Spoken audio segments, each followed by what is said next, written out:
আসসালামু আলাইকুম, সবাইকে শুভেচ্ছা। আমি আরজি কিবরিয়া বলছি ইউটিউব চ্যানেল থেকে, যেই অরিজিনাল চ্যানেলে এই মুহূর্তে আপনারা আছেন। তো সবাইকে অনুষ্ঠান শোনার আগে বিনীতভাবে অনুরোধ করছি আমাদের চ্যানেলটি সাবস্ক্রাইব করবার জন্য। এখানে সাবস্ক্রাইব বাটনটি আছে, প্লিজ ক্লিক করবেন। পাশে একটা বেল বাটন আছে, বাটনটি অন করে নেবেন। সবার প্রতি রিকোয়েস্ট থাকছে। Thank you very much. তো আমার গেস্টের সঙ্গে যিনি রয়েছেন তার সঙ্গে একটু আমি পরিচিত হই। প্রথমে আপনার নামটা একটু বলেন প্লিজ। জি, আমার পুরো নাম আজিফুর রহমান, নিকনেম শাওন।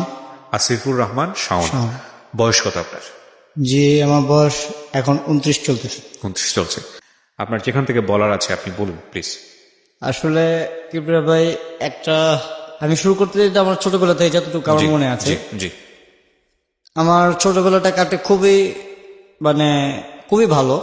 একটা বাবা মা, সে রিক্সা চালক হোক তার বাবা, অথবা তার বাবা একটা কোটিপতি হোক, সে তার ছেলে অথবা তার মেয়ে অথবা তার ফ্যামিলিকে খুব অনেক কিছু দেওয়ার চেষ্টা করে, আগে দেখে জিনিসটা। তো ছোটবেলা থেকে দেখতাম যে সবকিছুতেই আম্মা থাকতো কি থাকতো না সঠিক জানি না, বাবা সবসময় আমার সাথে থাকতো। উনি কাজে ব্যস্ত থাকলেও আব্বু এটা দরকার, আচ্ছা আজকে না কালকে, আচ্ছা একটু পরে, কিন্তু জিনিসটা হাজির। তার বড় ছেলে ছিলাম আমি, আমার বাবা বংশের বড় ছেলে, ওনার ঘরে প্রথম আমি। খুবই আমাদের ফ্যামিলিটি একটু বড়। আমার বাবা, আমি শুনছি যতটুকু, প্রথম প্রথম নাকি বাবা একটা ওনার মামার আন্ডারে চাকরি করতো, একটা জব করতো, আপনার গাড়িতে ট্রাকের একটা জব করতো, ট্রাক দেখশন করতো আর কি, এরকম টাইপ। তো বাবার বিয়ে হওয়ার পর আমি হওয়ার পরে উনি ওনার মামার ওনাকে বলে যে ব্যবসা যেহেতু শিখছো হালকা পাতলা, তাহলে কিছু টাকা থাকলে একটা ট্রাক নিয়ে তুমি ব্যবসা করতে পারো, তোমার কোনো আপত্তি নেই। তো আমার বাবার জীবনের যাত্রা শুরু হয় ওইটা দিয়ে। আচ্ছা।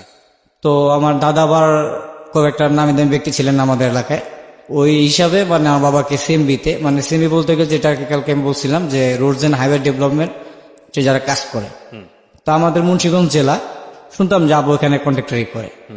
যখন আমি ক্লাস 3-4, তখন আমি ব্যাংকরণ স্কুলে পড়ি, বাংলাদেশ আদর্শ ব্যাংক উচ্চ বিদ্যালয়, এটা ঢাকা আইজি গেটে অবস্থিত। জি। তো খুব ভালো স্কুল। তো কোন ক্লাসে গল্প বলছেন এটা? এটা ক্লাস 4। ক্লাস 4-এ। ওকে। ক্লাস 4। তো ক্লাস 4 হওয়ার পরে আমার ছোট ভাই তখন আর কি, এটা তখন 95। তো 95-এর সময় তখন আমার ছোট ভাই হয়। তো ক্লাস 5-এ উঠি, তখন আমার ছোট ভাইয়ের 1 বছর হয়। তো বাবা, নাম বলবো না, যার রেস্টুরেন্টই মতিঝিলে, খুব উনার উদ্বোধন করায়, আব্বার ফ্রেন্ড, আমার ছোট ভাইয়ের জন্য একটা হিউজ, এখন মেজো ভাই হিউজ একটা পার্টির অনুষ্ঠান রাখে। অনেক সুন্দর একটা অনুষ্ঠানের আয়োজন করে চাইনিজ রেস্টুরেন্টে, সবাইকে আত্মীয় স্বজন অথবা তার বন্ধু বান্ধব পার্টনার যারা ছিলেন সবাইকে। আপনার বার্থডেতে? না, আমার ছোট ভাইয়ের বার্থডে। আপনার ছোট ভাইয়ের বার্থডে? আমার ছোট ভাইয়ের বার্থডে। ওকে। একটা গাড়ি নিয়ে আসে উনি, ড্রাইভ করে আমাকে, আমার আম্মাকে, আমার দাদুকে পিক আপ করার জন্য, এক ফ্রেন্ডের গাড়ি। ওকে। গাড়ি দুইটা, কিছু না বললাম, বাবাকে বলি বাবা গাড়িটা কার? তো বাবা বলে যে গাড়িটা এক ফ্রেন্ডের আর তোমার এক আঙ্কেল। আলম, গাড়িটা খুব সুন্দর। তো এই কথাটা বলার পর বাবা বললো যে ভালো লাগছে? আমি বলছি, হ্যাঁ সুন্দর, তো একটা কমফোর্টেবল। তখন 96 শেষ হয়ে যেছে আর কি। ক্লাস 4-এর ঘটনা আপনার? হ্যাঁ, ক্লাস 4। ওকে। আমি ক্লাস 5 উঠবো আর কি তখন। ওকে। তো ওই পরের বছর যখন আমি ক্লাস 5-এ উঠলাম, তো বাবা আমাকে বললো কি যে তোমাকে কিন্তু এবার ক্লাস 5-এ জানি না কতদিন পড়বা, কিন্তু কয়েকটা দিন আমাকে হোস্টেলে থাকার জন্য আমার আন্টি বাসাতে রাখা হয়। আচ্ছা। একটা ট্রেনিং দেওয়ার জন্য। আচ্ছা। তখন আমি বুঝতে পারিনি যে কি জন্য উনি আমাকে রেখে গেছে এখানে। তো প্রত্যেক সপ্তাহ দেখতে আসতো, আম্মা আসতো অথবা আব্বু আসতো আবু প্রায় রাত্রবেলায় দেখতে, হালকা দেখে চলে গেত, আমি ঘুমায় থাকলে দেখে চলে গেত, ফুপিরা বলতো সকালে উঠলে। তো হঠাৎ করে একদিন কোরবানি ঈদ আসে, হঠাৎ করে সন্ধ্যাবেলা আব্বা আসে, তো গেট নকরে আমার এক আঙ্কেল খুলে যে সাউন্ড কই। তো আমি দোতলা থেকে আসি, হ্যাঁ আব্বু। আমার আব্বু আমাকে সময় আব্বু করে বলতো, আব্বু নিচে আসো, চলো বাসা যাবো। তো আমি উপর থেকে বলতেছি যে গরু কিনছো? গরু কিনা হয়েছে? আমি কিন্তু হাটে আজকে গিয়ে কিন্তু দিতে আমি তো বুঝতাম না হাটে যাবো না। তো তুমি আসো আগে, তোমার জন্য একটা জিনিস নিয়ে আসছি। তাই আমি ভাবছি একটা ক্রিকেট ব্যাট নিয়ে আসবে, না হলে একটা খেলনা নিয়ে আসবে। তখন আইসা বলতেছে যে গেটের বাইরে গিয়ে দেখো একটা জিনিস আছে। তো গেটের বাইরে গিয়ে আমি গেটটা বড়, 2 আধা খুলে দেখি যে সেম গাড়িটা, শুধু কালারটা ডিফারেন্ট। সেম গাড়িটা, আমাদের গাড়িটা ক্রিম কালার ছিল, সেম গাড়িটা দারুণ। আচ্ছা। তারপর আমি একটা আমার কাছে তখনই লাগলো যে আমি প্রশ্ন করবো না কি করবো, আমার কাছে তো খুশি লাগতেছে, একটা তখন আনন্দ লাগতেছে। তো আনন্দকে আমি বললাম হইতে পারে তার বন্ধুরই গাড়ি। তা আমি আবার বললাম আমি কখনো জীবনে মানে অন্য কারো জিনিস হাত দিইনি, নিজের হইতো তাহলে ওই জিনিসটা চিন্তা করতাম এটা নষ্ট হলো। তো বাবার যে বাবা বলতেছে কয় এটাই পছন্দ করছিল না? আমি বলছি হ্যাঁ এই গাড়ি তো তোমার বন্ধু না, এটা আমি কিনছি আজকে। তো মানে খুশিতে মানে আব্বু মানে অনেক খুশি হই। রাইট। তো আব্বু সাথে সাথে বলে বসা গাড়ি ইউটার নিয়ে হাটে যায় গরু কিনে, আমাকে গাড়ির ভিতরে রেখে দেয়। আচ্ছা। আইসা দেখে যে গাড়ির তো সব উলটপালট করে ফেলাইছে মানে হাস্যকর কাহিনী একটা। তো এরকম হয়। তো প্রায় কিছুদিন গেল, ভালোই কাটতেছে দিনকাল। এই প্রায় মাসখানিক 1.5 মাসখানিক পরে আমাকে ফট করে বললো যে ড্রেস আপ। আমি বললাম যে ড্রেস আপ কেন? কয় যে ব্লেজারটা পরো আর এটা পরো, চলো এক জায়গায় যাবো। সন্ধ্যাবেলা এসে বলছে। আমি বললাম যাবো। বাবা তখন কি করতো? জি বাবা তখন ফুললি কন্ট্রাক্টর। কন্ট্রাক্টরের বিজনেস? জি, ফুল রোডস এন্ড হাইওয়ে। আচ্ছা। তো আমাকে উনি গুলশান কোন একটা হোটেল ছিল তখন, এত তো খেয়াল নাই, একটা হোটেল ছিল 5 স্টার হোটেলের মতো ছিল, ওখানে নিয়ে যায়। তো ওখানে নিয়ে যাওয়ার পর নিচে থেকে আর কি উনি বলে যে আমি আসছি, আমার নামে এটা, আমার অ্যাপার্টমেন্ট আছে আমার ছেলের সাথে। তো রিসেপশনে বলার পর বলে হ্যাঁ রুম নাম্বার এততে অ্যাপার্টমেন্ট আছে। তো আমাকে বলে চলো উপরে গেলাম। তো আমাকে এরকম ইন্টারভিউ নেওয়া হলো আর কি, কিছু কথা জিজ্ঞেস করলো, কতটুকু পড়ছি, হাতের লেখা কিরকম, এরকম জিজ্ঞেস করলো। আমি কিছু বুঝতেছি না যে আমাকে কোথায় কি করতেছে বাবা।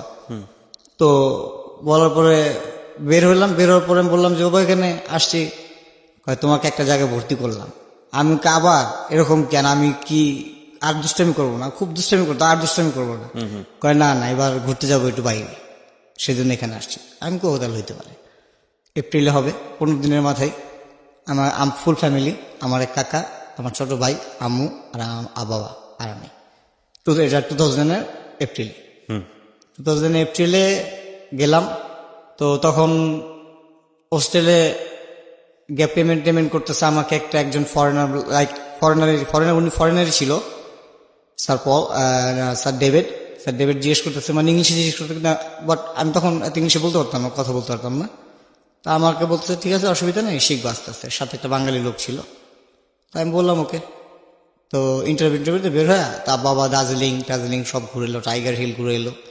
ঘুরানোর পরে আসার দিন আমাকে বলতেছে কয় হোটেল তো এটা ভালো না, ওই যে যেটা হোটেলে কালকে গেছিলাম হোটেলে অনেক সুন্দর হোটেল।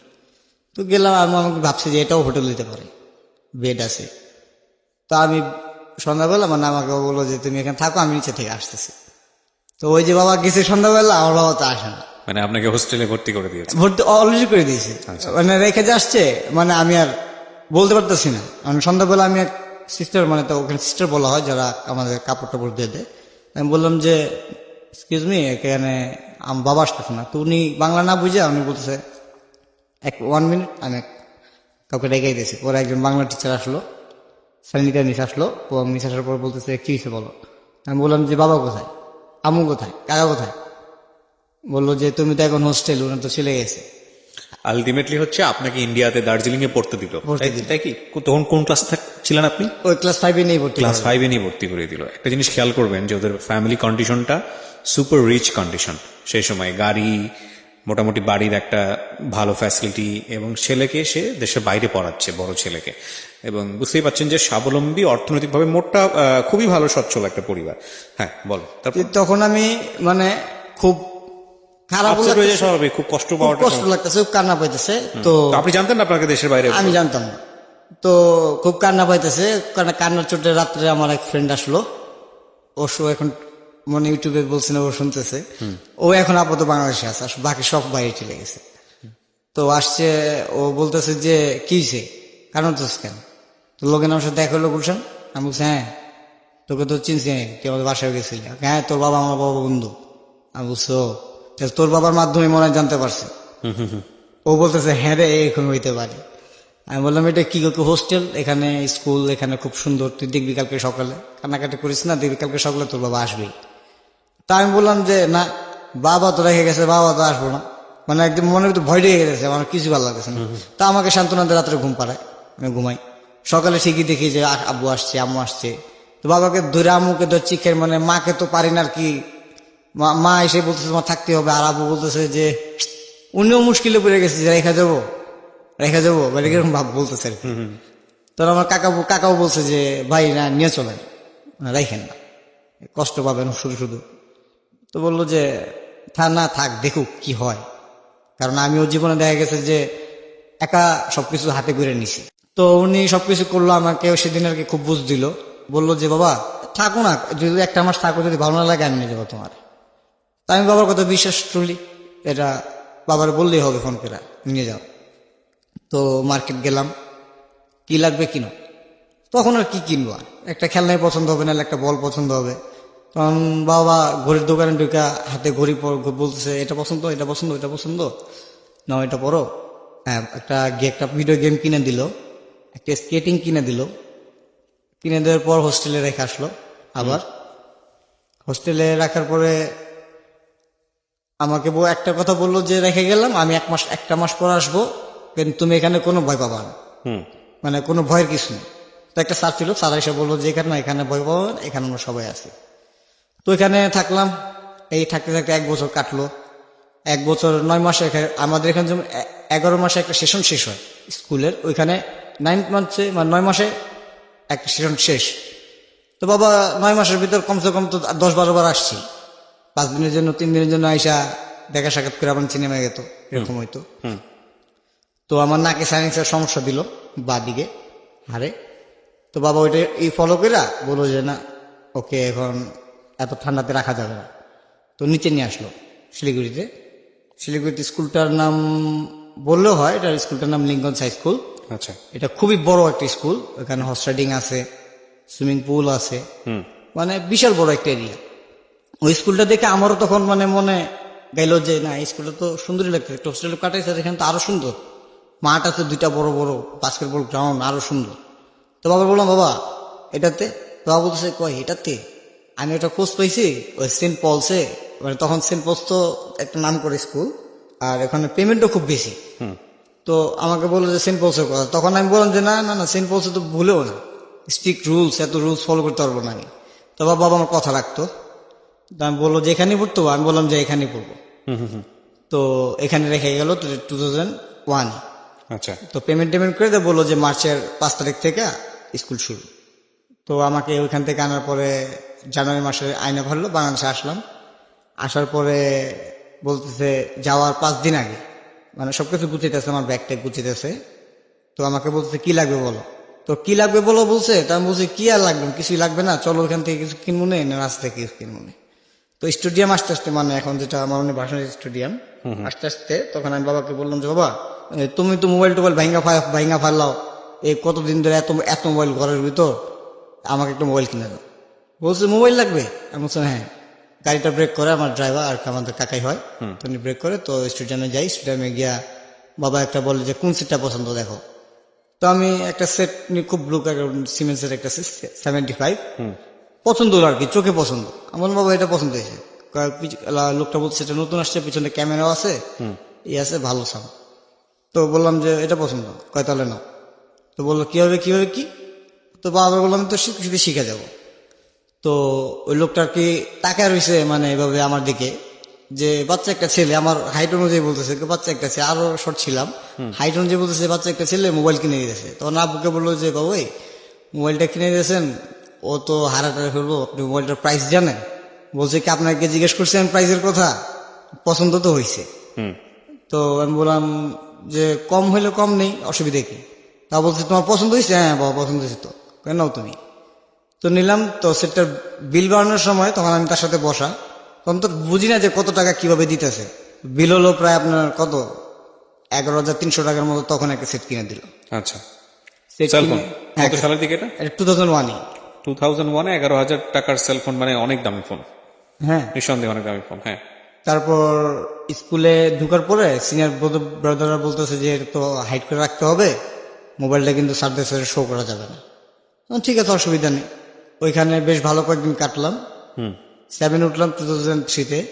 তো তখন ঢাকা আসলাম 1 বছর পর। আমি রাখি ভালো লাগতেছে, 15 দিনের ছুটি। বাবাকে বলতাম বাবা 15 দিনের ছুটি, আইসা পড়ো এখানেই ঘুরি, দেশে গিয়ে কি করবো। তো মা বেশিরভাগ আসতো না, বাবাই আসতো। তো ঘুরলাম, ঘুরার পরে বলতেছে যে N75 তখন বের হয় 2003-তে নিউ। পোস্টার বোর্ড আমি বোর্ড দেখলাম। তো ইন্ডিয়াতে দেখছি, তো বাংলাদেশে আসলাম। আসার পরে বাবা বললো যে না, একটা বার দেশে আয়, তোর আম্মা তো পোলাও রান্না করে না তোর জন্য ঘরের ভিতর, আয় বাসায় আয়। তো বাবা বললাম যে ঠিক আছে, তাহলে তুমি এসে নিয়ে যাও। বলে আচ্ছা ঠিক আছে, আসতেছি। তো বাবা নিয়ে যায়। বাবার তখন একটা স্যামসাং মোবাইল ছিল, ওনার ফ্রেন্ড জাপান থেকে গিফট করছিল ওনাকে। তখন আমি বললাম যে বাবা, একটা মোবাইল দেখছি, সামনেও ক্যামেরা আছে পিছনেও ক্যামেরা আছে। তো বাবা বলছে সামনেও ক্যামেরা? আমি বলছি হ্যাঁ। কই কোথায়? আমি ইন্ডিয়াতে দেখছি, এখন এটা কোথায় পাওয়া যাবো? কই তাহলে চলো আমার সাথে আসো। তো বাবা তো জানতো, মানে আমি তো বাংলাদেশে ঢাকা শহর খবরই জানি না তখন কি হয় না হয়। মোতলা প্লাজাতে আসলাম পরিবাগে। তো মোতলা প্লাজাতে আসার পরে এক দোকানে আমি গিয়ে বললাম যে নোকিয়া N75 মোবাইল মডেলটা আছে কিনা। ফুল ফ্লোরে ভাইয়া, ফুল ফ্লোরে, এটা বলে রাখা উচিত, ফুল ফ্লোরে 5টা মোবাইল পাওয়া গেছে শুধু। 5টা মোবাইল থেকে 3টা মোবাইলই অলরেডি সেল হয়ে গেছে। আচ্ছা, তো 2টা মোবাইল নিয়ে আসলো। তো আনার পরে লোকটা বলছে যে ভাই আসলে ফুল ফ্লোরে 5 নম্বর মানে 2টাই আছে, মানে আপনি কি একটা যদি নেন তাহলে বুকিং দিবেন নাকি নিয়ে যাবেন। তো বাবা বলছে বুকিং এর কি হলো, তো নিবই তো। তা আমাকে জিজ্ঞেস করতেছে যে কোনটা নিব, আমাকে ব্ল্যাক কালারটা। কে তাহলে ন ভাই প্যাক কর। তো উনিও, ওই লোকটা বলতেছে বিল বানানোর সময় বিলটা যখন হাতে দিছে, লোকটা বলতেছে কি স্যার বিলটা চেক করেন। তা বলছে বিল চেক করবো, আপনি চেক করেন? মানে একটা অ্যাজিব একটা উত্তর, বিলটা চেক করেন নাই? ইটস 75,000 টাকা। তো বাবার পকেটে তখন মনে হয় 30-35 টাকার মতো ছিল আর কি। তো বাবা বললো যে আধা ঘন্টা 1 ঘন্টার মতো সময় দেওয়া যাবে? কয় কেন? কয় আমার টাকা আসতে যে তখন লাগে। তো বাবা এই কথা বললে মানে ফোন দিয়ে বসছে তখন আমার কাকাকে, যে আমাদের গাড়ি চালাতো, ফোন দিয়ে বসছে যে 1 লাখ টাকা ঘরের থেকে নিয়ে তুমি এখানে পরিবার আসো। কি ফোন যেন আরেকবার একটু বলেন। Nokia N75। এটা এত দাম ছিল সেই সময়? হ্যাঁ, 75 টাকা যখন ফার্স্ট লঞ্চ হয়। ওকে, ঠিক আছে। তারপর কিনে দিল। আমি সাথে সাথে ফোনটা হাতে নিয়ে ফরাদ আমার ফ্রেন্ডকে ফোন করি যে ফরাদ জানিস আজকে একটা বাবা মোবাইল কিনে দিয়েছে। তো কি মোবাইল কিনছে? ও খুব হাই রিচ একটা ফ্যামিলির ছেলে। তো ও বলে ওর বাড়ি ধানমন্ডিতে। ও বলতেছে যে কি মোবাইল? আমি বললাম যে দেখলাম না দার্জিলিং থেকে নামার সময় যে N75 সামনে ক্যামেরা পিছনে ক্যামেরা বলতেছে, আবার পিছন ব্যাকটা প্রেস করলে ক্যামেরাটা বের হয়ে আসতেছে। ওকে হ্যাঁ হ্যাঁ হ্যাঁ হ্যাঁ, আমি যেটা পাইছি বাবা তো কিনে দিছে। বা কি বলছে? আমি হ্যাঁ, মার্কেট তো আর বলতেছে নাই, আরেকটা আছে। তো সাথে সাথে ওর সাথে সাথে দৌড়ায় আসো আম্মার সাথে। ওর আম্মা ওকে সাথে সাথে কিনে দেয়। 2 বন্ধু কিনি, বাস খুশি। তো যাওয়ার সময় বাবা বলে যে আজকে ড্রাইভ করবা? আমি বললাম যে আজকে তোমার কোলে বসে ড্রাইভ করবো না, অনেক কুসা করবো না। তো বললো আচ্ছা ঠিক আছে, না বসো। তো উনি বললো যে সোজা গিয়ে আমি যেভাবে বলবো সেভাবে যাবো। আমি বললাম আচ্ছা ঠিক আছে। তাই আমি বসছি। তো বসার পরে তখন আমাদের দ্বিতীয় গাড়ি কেরিনা মাই রোড, বলে রাখা ভালো, কেরিনা মাই রোড গাড়িটা কিনে। ওই গাড়িটা আমি পছন্দ করি, গাড়ির কালার দেখে। যে তখন গাড়িটা কিনে তখন বলতে বাবা এটা কিন্তু আগের গাড়ি না, এটা কিন্তু আরো অন্যরকম, একটু বড় গাড়ি, সাবধানে চালাও। তো উনি এক হাত দিয়ে স্টিয়ারিং ধরে, আর একটা অটো গিয়ার ছিল দেয়। তারপরে উনি স্টিয়ারিংটা ধরে আর বলে যে হালকা ধরো এটা, আর কিছু না। আমি হালকা ধরতে ধরতে শাহবাগ আসি, শাহবাগ থেকে আস্তে আস্তে আস্তে আস্তে আস্তে আস্তে বাসার দিকে যাই। বাসার দিকে যাওয়ার পরে মানে আমি হতভম্ব হয়ে যাই যে বাসার দিকে পৌঁছে গেছি। আমার বাবার 2টা আঙ্গুল নাই, 2টা আঙ্গুল ছিল না। উনি খুব এক ফুটবলের ফ্যান ছিল। এক বোম ব্লাস্টে ওনার হাতটা আঙ্গুল 2টা চলে গেছে। বোমবাজ বলতে মানে উনি আতশবাজি খুব করতে পছন্দ করেন। ওই আমলে 60,000 টাকাতে শুধু 4টা বোম আনাইছে চট্টগ্রাম থেকে। আবহাওয়ার খেলা দেখবে উনি, এটা প্রায় 82-83 সনে। ঠিক আছে, হ্যাঁ। তারপরে আসার পরে জুরাইন নামে জুরাইন রেলগেটটা পার হই, তখন অনেক পুরনো ছিল যে রেলগেটটা পার হই। তো সাথে সাথে বাবার যারা সহকর্মী ছিল দূরে অনেকজন আসে। আসার পরে আমাকে একজন নিয়ে বলতে ওর বাসায় দিয়ে আসো। আমি চলে যাই। তো বাবার সাইডে চলে যায়। বাবা রাত্রে আসে। আসার পরে আমি তো পুরো খুশি, আর আম্মা ক্ষিপ্ত হয়ে রয়েছে যে এত কিছু নষ্ট করতেছো, এত কিছু করতেছো, এতটুকু মোবাইল কিনে দিছো, এত দামি। মানে আসার পরে বাবাকে খুব জেরা শুরু করছে। আর আমার বাবাকে জেরা করলে মানে আমার ব্যাপারে কেউ জেরা করলে তার সহ্য হতো না। মানে সাথে সাথে মাকে উত্তর দেওয়া বলে যে তোমারটা দিয়ে তো করিনি, আমার বাবারটা দিয়ে আমি করিনি, আমারটা দিয়ে আমার ছেলেকে আমি করে দিতেছি, তাহলে কারো কিছু অনেক পছন্দ করতে আপনাকে। হ্যাঁ। তখন এরকম চলতে চলতে আমি ক্লাস 9-এ উঠি। ক্লাস 9-এ ওঠার পরে কোরবানির আসে আমাদের ঈদে কোনো ছুটি পেতাম না আমরা। ওই দেশের দিওয়ালি ছিল অথবা হোলি থাকতো, আমাদের কোনো ছুটি থাকতো না। ছুটিতে আউটিং এ বলতো যে পকেট মানি যাদের আছে নিয়ে নাও, অথবা এখানে ব্যাংক আছে, ব্যাংকের থেকে নিয়ে দিই, তোমাদের বাবা মা আসলে সাবমিট করে দেবে। আচ্ছা, তো এখান থেকে ফোন করা হতো যে আপনার ছেলেকে কয় টাকা পকেট মানি দেওয়া হবে। তো বলতো, আমি বলতাম যে স্যার আমাকে লাইনটা ধরে দিলে আমার সুবিধা হবে আমার বাবাকে বলার জন্য। তো আমি লাইনটা ধরতাম, জাস্ট বলতাম যে হ্যালো আব্বু। বলছে হ্যাঁ বলো। যে আব্বু এবারও কোরবানিতে আসবো না? তো বাবা অনেক কাজের, আমি একটু একটা কাজ নিয়ে ফেলছি, কাজটা শেষই হবে কোরবানিদের আগে, আর কোরবানিদের পরে আমার বিল বারটা উঠাতে হবে। ডাইরেক্ট বলে যে বিল বারটা উঠাতে হবে, এবার বাবা একটু কনসিডার করো, আমি এবার আসতে পারবো না, তুমি একা এসা করো ঢাকা, এই ছুটিতে আসে আগামী 2 মাস পর, 1-1.5 মাস পরে। তো আমি বললাম যে ঠিক আছে যাও। তো আমি বললাম বাবা 3 দিনের পিকনিক আর 2টা আউটিং আছে, তো স্যার এখানে তো তুমি $100 রেখে গেছো, তো এটাই খরচ করবো না এখান থেকে কিছু নিব? তো উনি জিজ্ঞেস করতেছে তোমার কি $100 হবে না আরো আমি করবো? আমি বললাম যে $100 দেখি আগে স্যারকে বললি। তো স্যার পুরোটা দিতে চায় না, আচ্ছা, স্যার পুরোটা দিতে চায় না। ওখানে স্যার বলে যে না আমি তোমাকে $100 $4,230 টাকার মতো আসে, আমি তোমাকে 2,000 টাকা দিতে পারি সর্বোচ্চ ওই সময়। ওই সময়। আচ্ছা, আমি বললাম ঠিক আছে, না দিলে নেই। বাইরে বের হলাম, বাইরে বের হয়ে আমার মোবাইল বের করে একটা SMS করলাম। বাবা একটা এবেট করে দিছিল North Bengal to Dhaka direct call, just আমি একটা SMS করছি। বাবা বলছে যে কোন কাজে ব্যস্ত, আমি উনি SMS ও বুঝতো না। আচ্ছা, SMS করছি তো দেখি রিপ্লাই পাই না, পরে কল দিছি তাই। তো বাবা কেটে দিয়ে ব্যাক কেটে দিছে, কেটে দিয়ে ব্যাক করছে। বলছে কি যে, আমি বলছি, বাবা শুধু 2,000 টাকা দিছি, আমার তো এই পিকনিকে আর ইয়ে তো হবে না। তো বলতেছে যে এক কাজ করো, শেষ হওয়ার কিছুক্ষণ আগে অথবা একদিন আগে আমাকে নক করো তুমি। আমি বললাম ঠিক আছে। এর ভিতরে একটা টুর্নামেন্ট আসে, জি, খুব ভালো, আমি খুব ভালো ফুটবল খেলি। ওখানে রয়্যাল ক্লাব আছে, রয়্যাল ক্লাবে আমাকে একটা চান্স দেয়, খেলার সুযোগ দেয়। এটা 2008-এ, যে আসিফুর রহমান তুমি কি অ্যাডমিন নাকি লিঙ্কন স্কুলে খেলবা। তো ওইখানে আমাকে বলার পর আমি বলি যে আমি যদি খেলি তাহলে আমার টিম নিয়ে খেলবো, আমার দল ছাড়া আমি খেলবো না, আমি কোনো দলের সাথে খেলবো না। তো ওনারা এই কথা শুনে খুব বিরক্ত ফিল করে যে একটা ছেলে কি ফুটবল খেললে কতটুকার নাম কামাইছে, ও ক্লাবের সাথে খেলবে বলতেছে ওর দল নিয়ে। তো আমি বললাম এই কথা। এর ভিতরে করে কি কোরবানি ঈদ আসে, কোরবানি ঈদের সময় স্কুল ছুটি থাকে 4 দিন। তো বাবা ফোন দেয়, আমি রিসিভ করি, আমি কই স্কুলে ফোন করে, তো স্যার অ্যালাউ করে দেয় সারাদিন ফোন করলে করতে পারবো। তো রিসিভ করে বললি বাবা গরু কিনছো, কত বড়, কিছু বলেন, হাসি। তাই আমি ভাবছি যে কি নাকি আম্মুকে জিজ্ঞেস করলাম, আম্মু গরু কিনে হয়েছে, কত বড় গরু কিনে হয়েছে। একটা এলাকা ভিত্তিক তখন একটা কম্পিটিশন ছিল আর কি, কার গরু কত সুন্দর। হ্যাঁ কার গরু কত সুন্দর, কত বড়। তো ফট করে আমার ছোট ভাই বলতেছে ভাইয়া উট আনছে, উট উট। মানে আপনার বাবা উট নিয়ে, হ্যাঁ উট নিয়ে আসছে। আমি বলছি যে উট নিয়ে আসছে।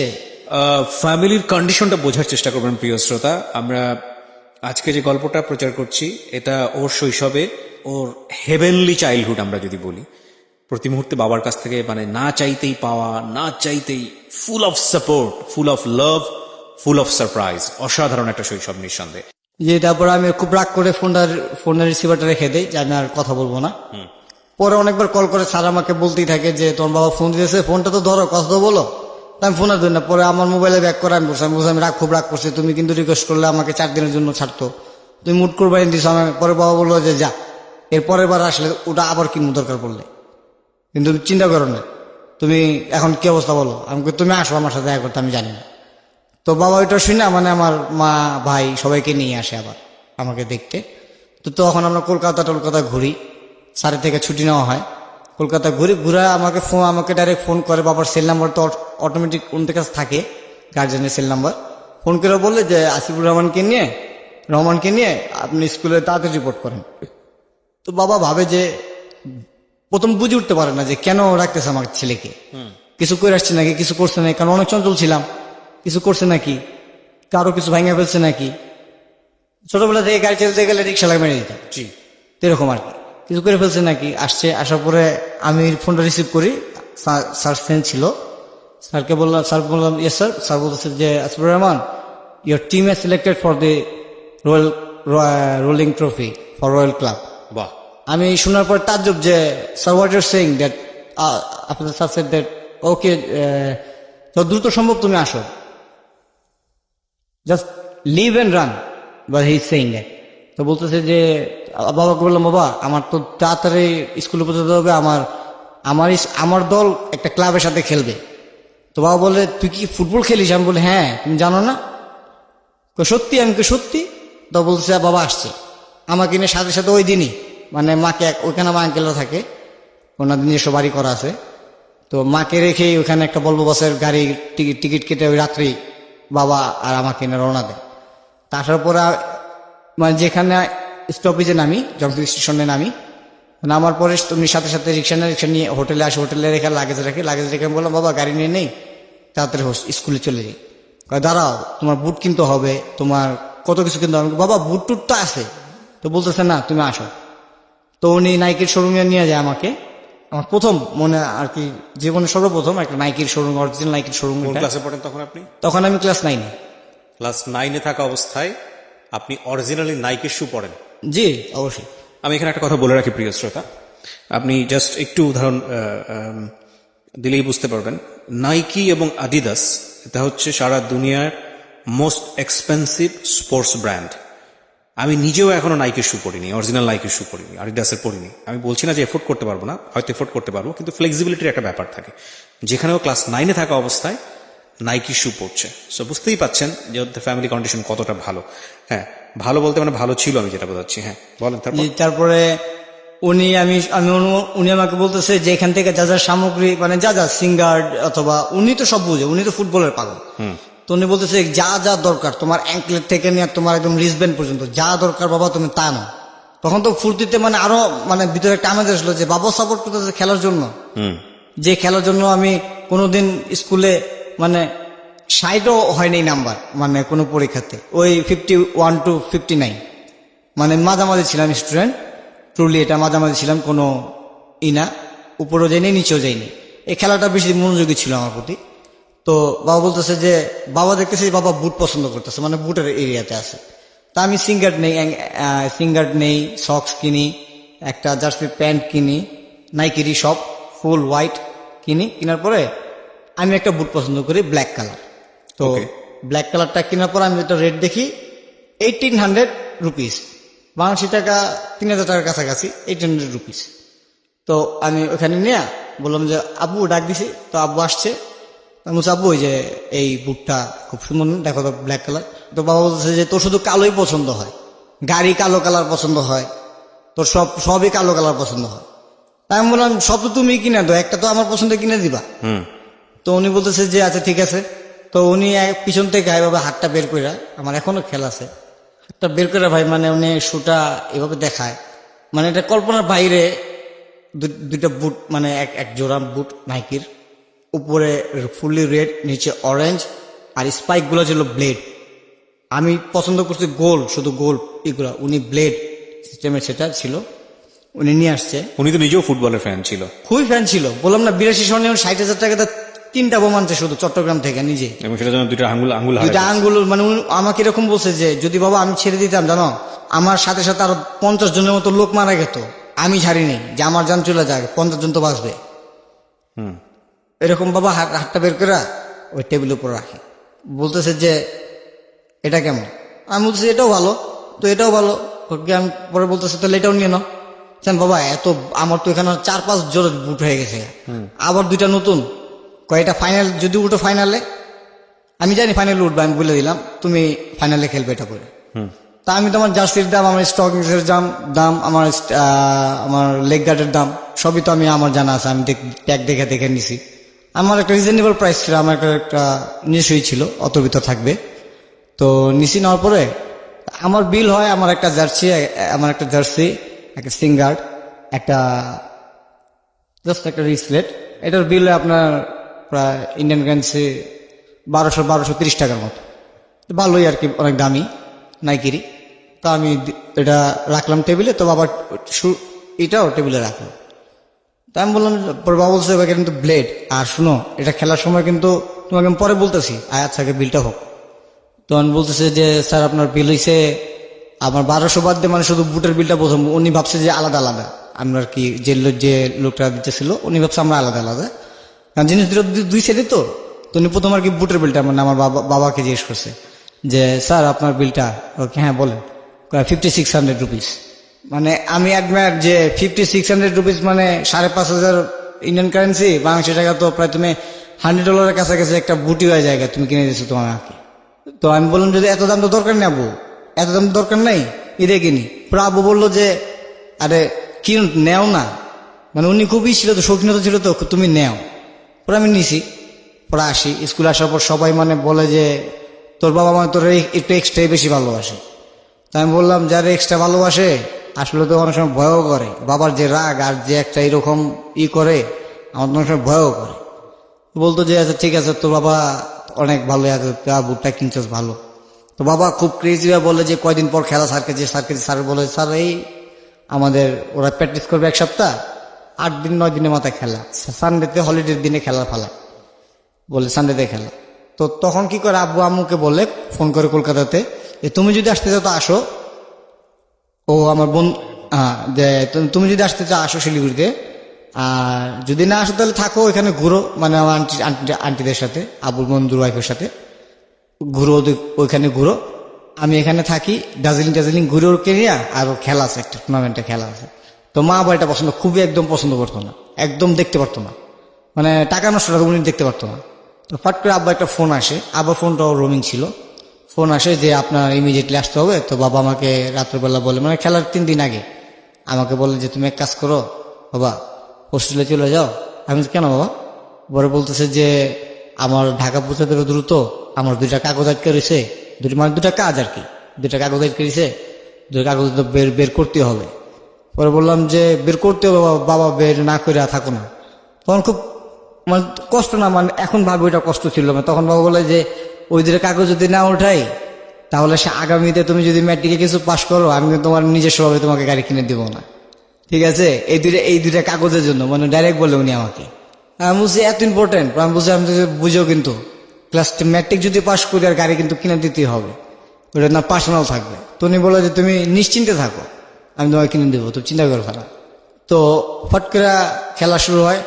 টুর্নামেন্টে আমার হাঁটু, এক হাঁটু মানে বা পায়ের এই হাঁটুটা উঠা যায়, মানে মারে, বিপক্ষ দলের ক্লাবের এক প্লেয়ারই খুব মারে, মানে ওই লোকাটো খায়, মানে আমার হাঁটুটা এখান থেকে উঠে, বাটাটা উঠে, মানে এই পর্যন্ত এসে পড়ছে।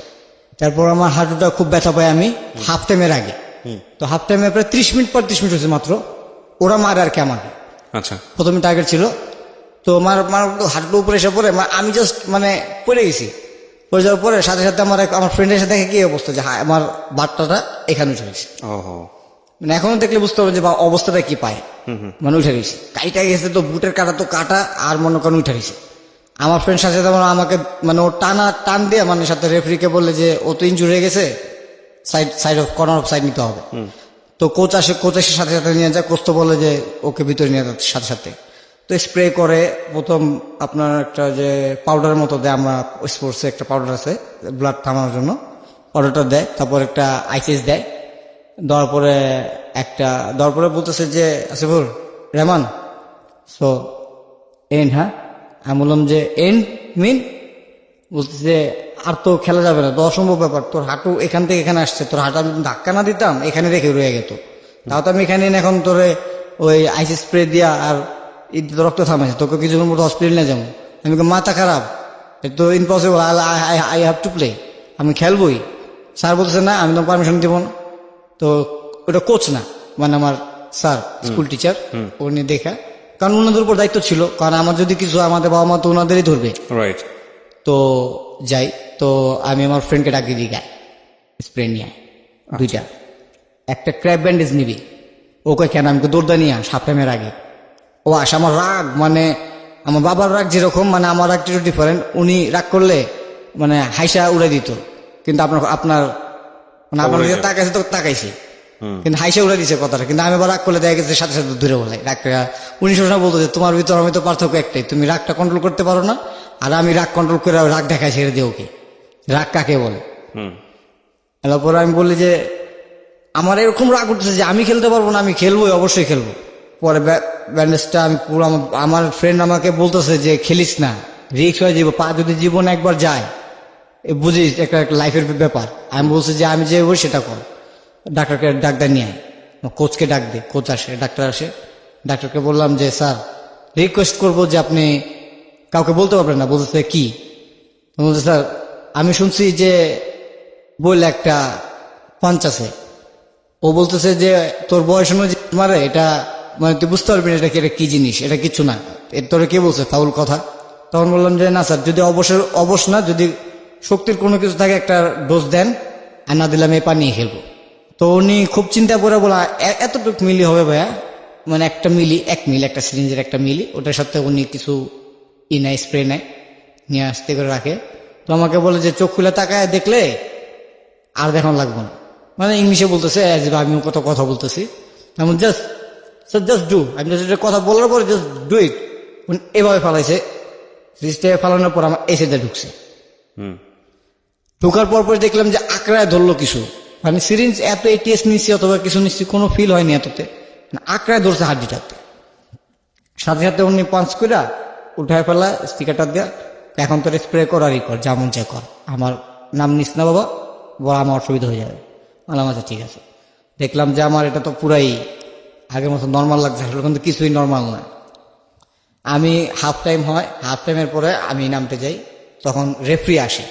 রেফরি এরকম মানে আছে না, কথা আছে না যে ঘুষকে না খায়, কাক ভাত দেখলে তো আসবেই ছাদের উপরে, এরকম দুষ্টামি করতে করতে ওই রেফরি আসছে। আর রেফরিকে প্রথমে অ্যাডমিট করে বলছে যেটা it's not a good person, ও সাপোর্ট করবে না আমাদের একটা দল, অথবা এখান থেকে একটা প্লেয়ার বের হয়ে কোনো ক্লাবে যাবে, ও সাপোর্ট করবে না।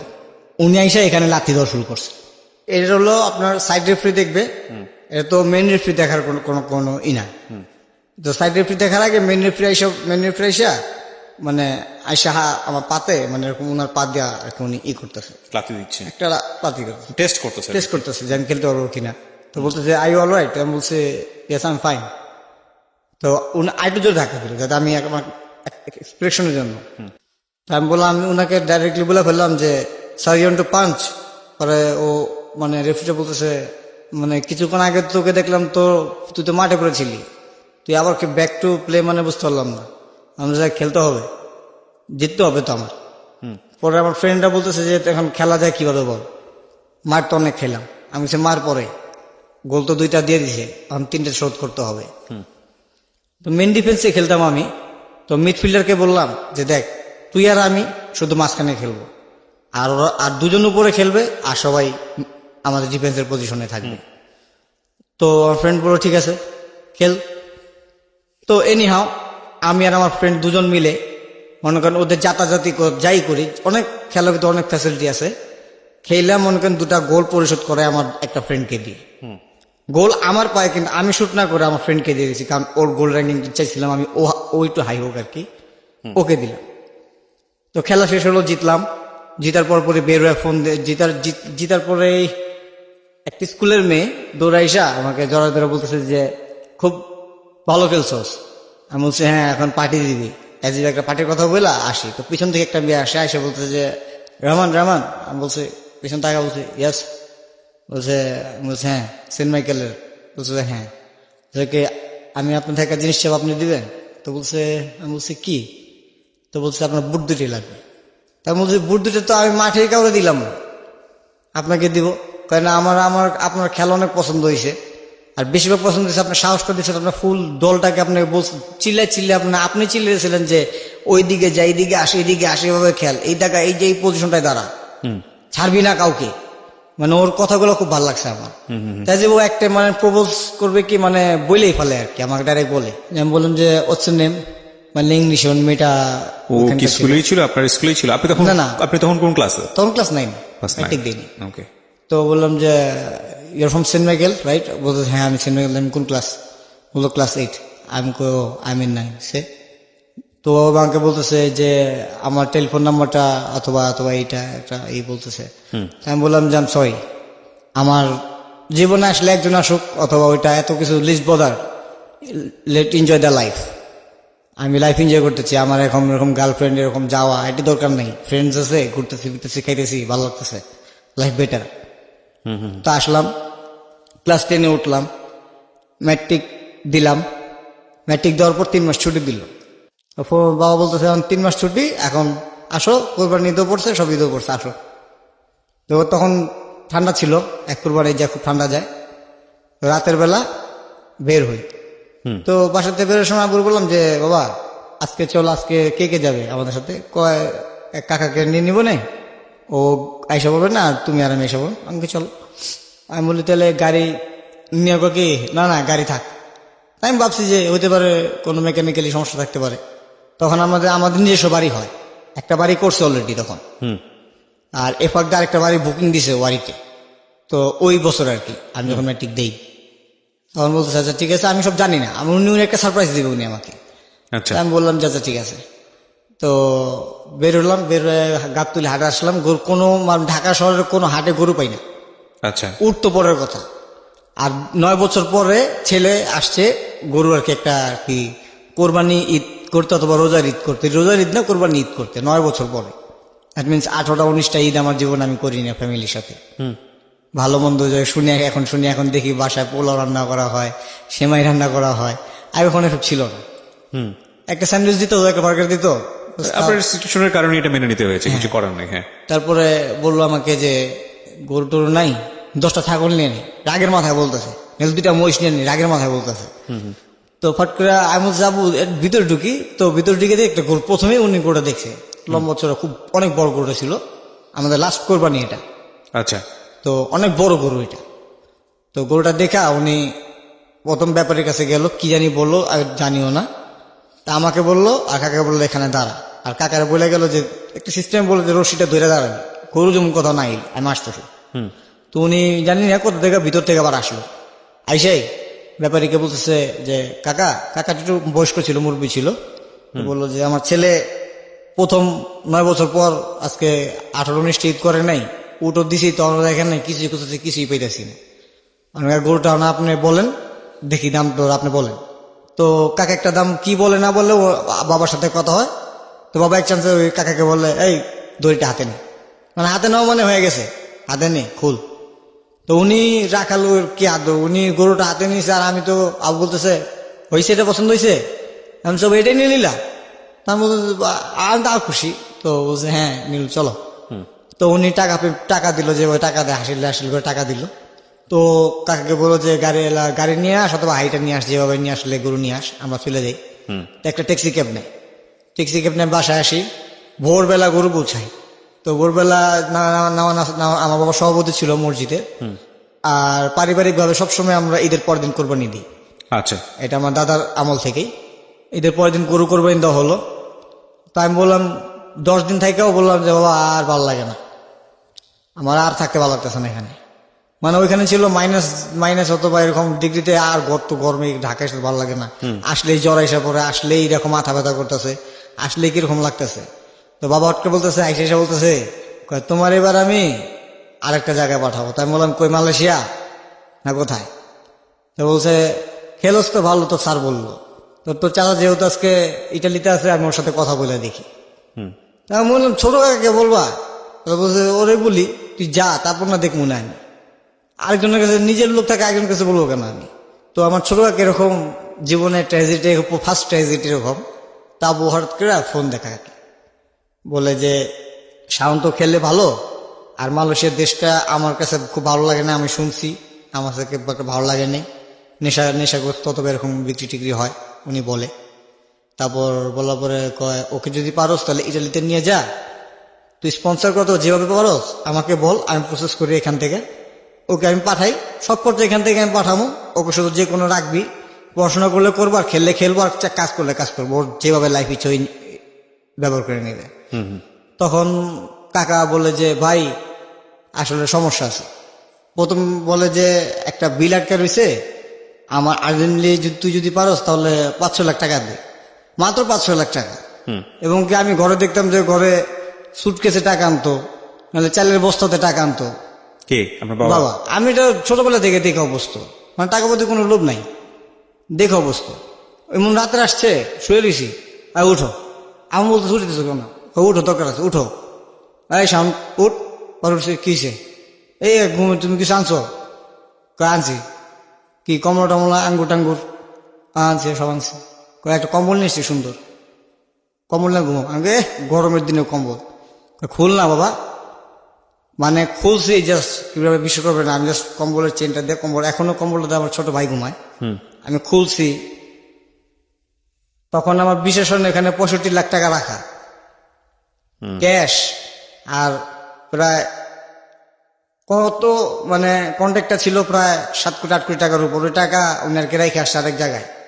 এটা আমাদের সেলফ ডিফেন্সের জন্য 2 লোক নিয়ে আসছে, মানে সাথে চলতো যারা, যে উনি বলতেছে যে আমার তো ডর নাই, ডর হলো তো গনিয়া, আমার কি।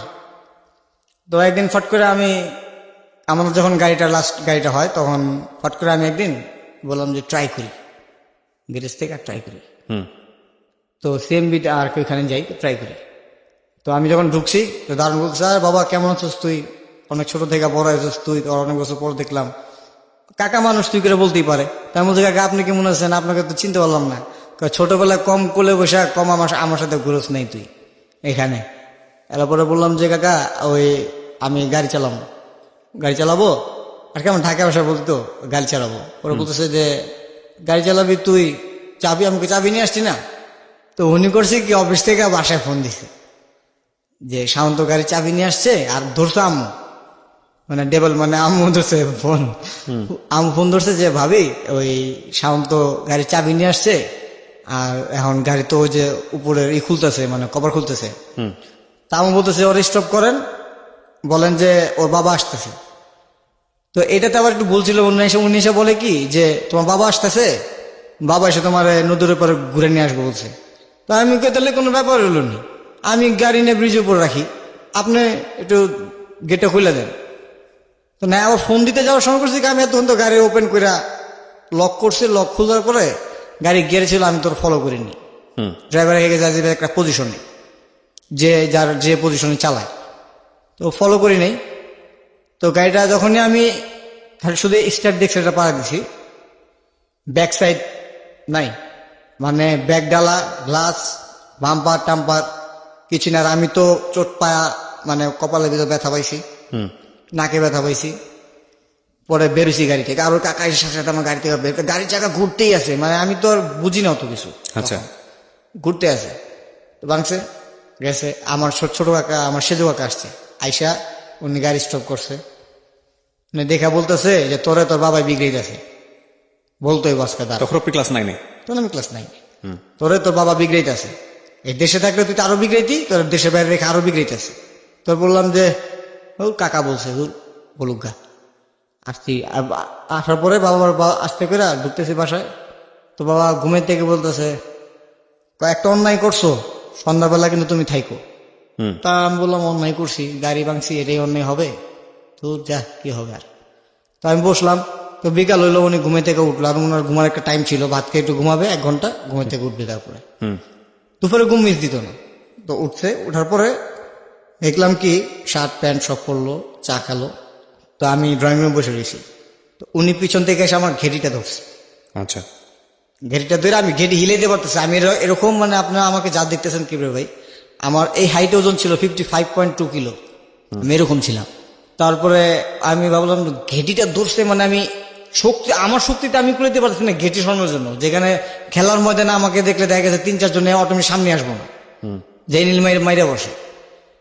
তো উনি ধৈর্য নিয়ে আমাকে মাঝখানের রুমে নেয়। তখন আমি বলে কি করতেছো। তো সাথে সাথে উনি আমাকে ঘরের ভিতর পুশ করে দিয়া রুম লক করে দেয় অন্যের ভিতরে। উনি আমার কাদের পা রাখে, আমার যেভাবে রাখে, তখন বলে যে মানুষের শক্তি, যে যারা বেশি ভালোবাসে তার প্রতি অত একটি হলে কিরকম হয়। টেবিলের উপর কিভাবে হাত দুটা রাখলো আমার, এভাবে আমার এই আঙ্গুল দুটা এখনো ব্যথা করে। উনি পুতাতা ছেচ্ছে, এই গাড়ির কারণে শুধু না, তাহলে উনি পুতাতা ছেচ্ছে, মানে যেমন পাটা পুতা করি না, উনি পুতাতা ছেচ্ছে। আমি শুধু একবার চিক্ষে দিয়েছি না যে কি করতেছে উনি, যেমন ছেচতেছে। পরে আমার এক কাকা আছে, আব্বুর সাথে সবসময় থাকতো, উনি গেট একদম এমন ভাবে ধাক্কা দিয়েছে, উপরের লকটা ভেঙে গেছে, উনি ভেঙেই ঢুকছে। ঢুকি আব্বুকে জড়ায় ধরে বাইরে গেছে। পরে একটু ঠান্ডা মান্ডা করে, পরে রাতের বেলা আব্বু আসে, আসার পর অনেক দেরি করে আসে। আসার পরে পরে মা বলতেছে এইভাবে মারে, ডাক্তার দেখায় নিয়ে আসলাম আর কি। আমার আঙ্কেলই ডাক্তার, বলতেছে দেখায় নিয়ে আসলাম, বললে জীবনে হাড্ডি সোজা তো হয়ে গেছে, মানে ব্যথাটা থাকবে, ব্যথা হবে। তখন আমি বললাম যে ঠিক আছে, মারছে কেন মারছে, কি আপনি কি বলবো। তা আম্মু রাতে জিজ্ঞেস করে তুমি ওরা কেন মারলা। দাদু আইসা করে ফাঁকে, ছোট কাকা আর কি তখন তিটালি থাকে, দাদু আইসা করে, ছোট ফুপি আসে। তা আমাকে দাদু ঘুমায় থাকে। তা আমি তো আঁকড়ায় রয়েছি আঙ্গুল দুটা, আঙ্গুল সবগুলা নিয়ে। তো আব্বুকে বলে যে তুমি কেন এরকম করলা? তো বলতেছে যে ও আমি যে ঘুমায় রয়েছি, তুমি এটা আমার আম্মুকে তুই করে বলে যে তুই এটা ভালো করে জানিস যে আমি ঘুমায় থাকি, কিন্তু ঘুমায় থাকলে আমার কান আর আমার চোখ কিন্তু এড়াই করে যেতে পারবো না। হুম।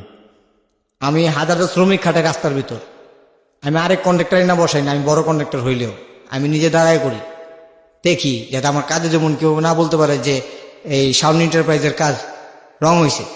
ওর নাম ছিল সাউন্ড এন্টারপ্রাইজ, ট্রেড লাইন্সের নাম দিয়েছিল সাউন্ড এন্টারপ্রাইজ। আপনার নামে নাম? জি। তারপর ওরা বলে যে রোড যেমন খারাপ না হয়, আমার কথা হইলে এটা যে কে যেমন আমি অল্প লাভ করব, মানে গভর্নমেন্টের কাজগুলো। গভর্নমেন্টের কাজ আমি অল্প লাভ করব, কিন্তু আমি ই করবো না। কিন্তু বাবা কোনো হারাম কামাই না, হারাম দেখি নাই।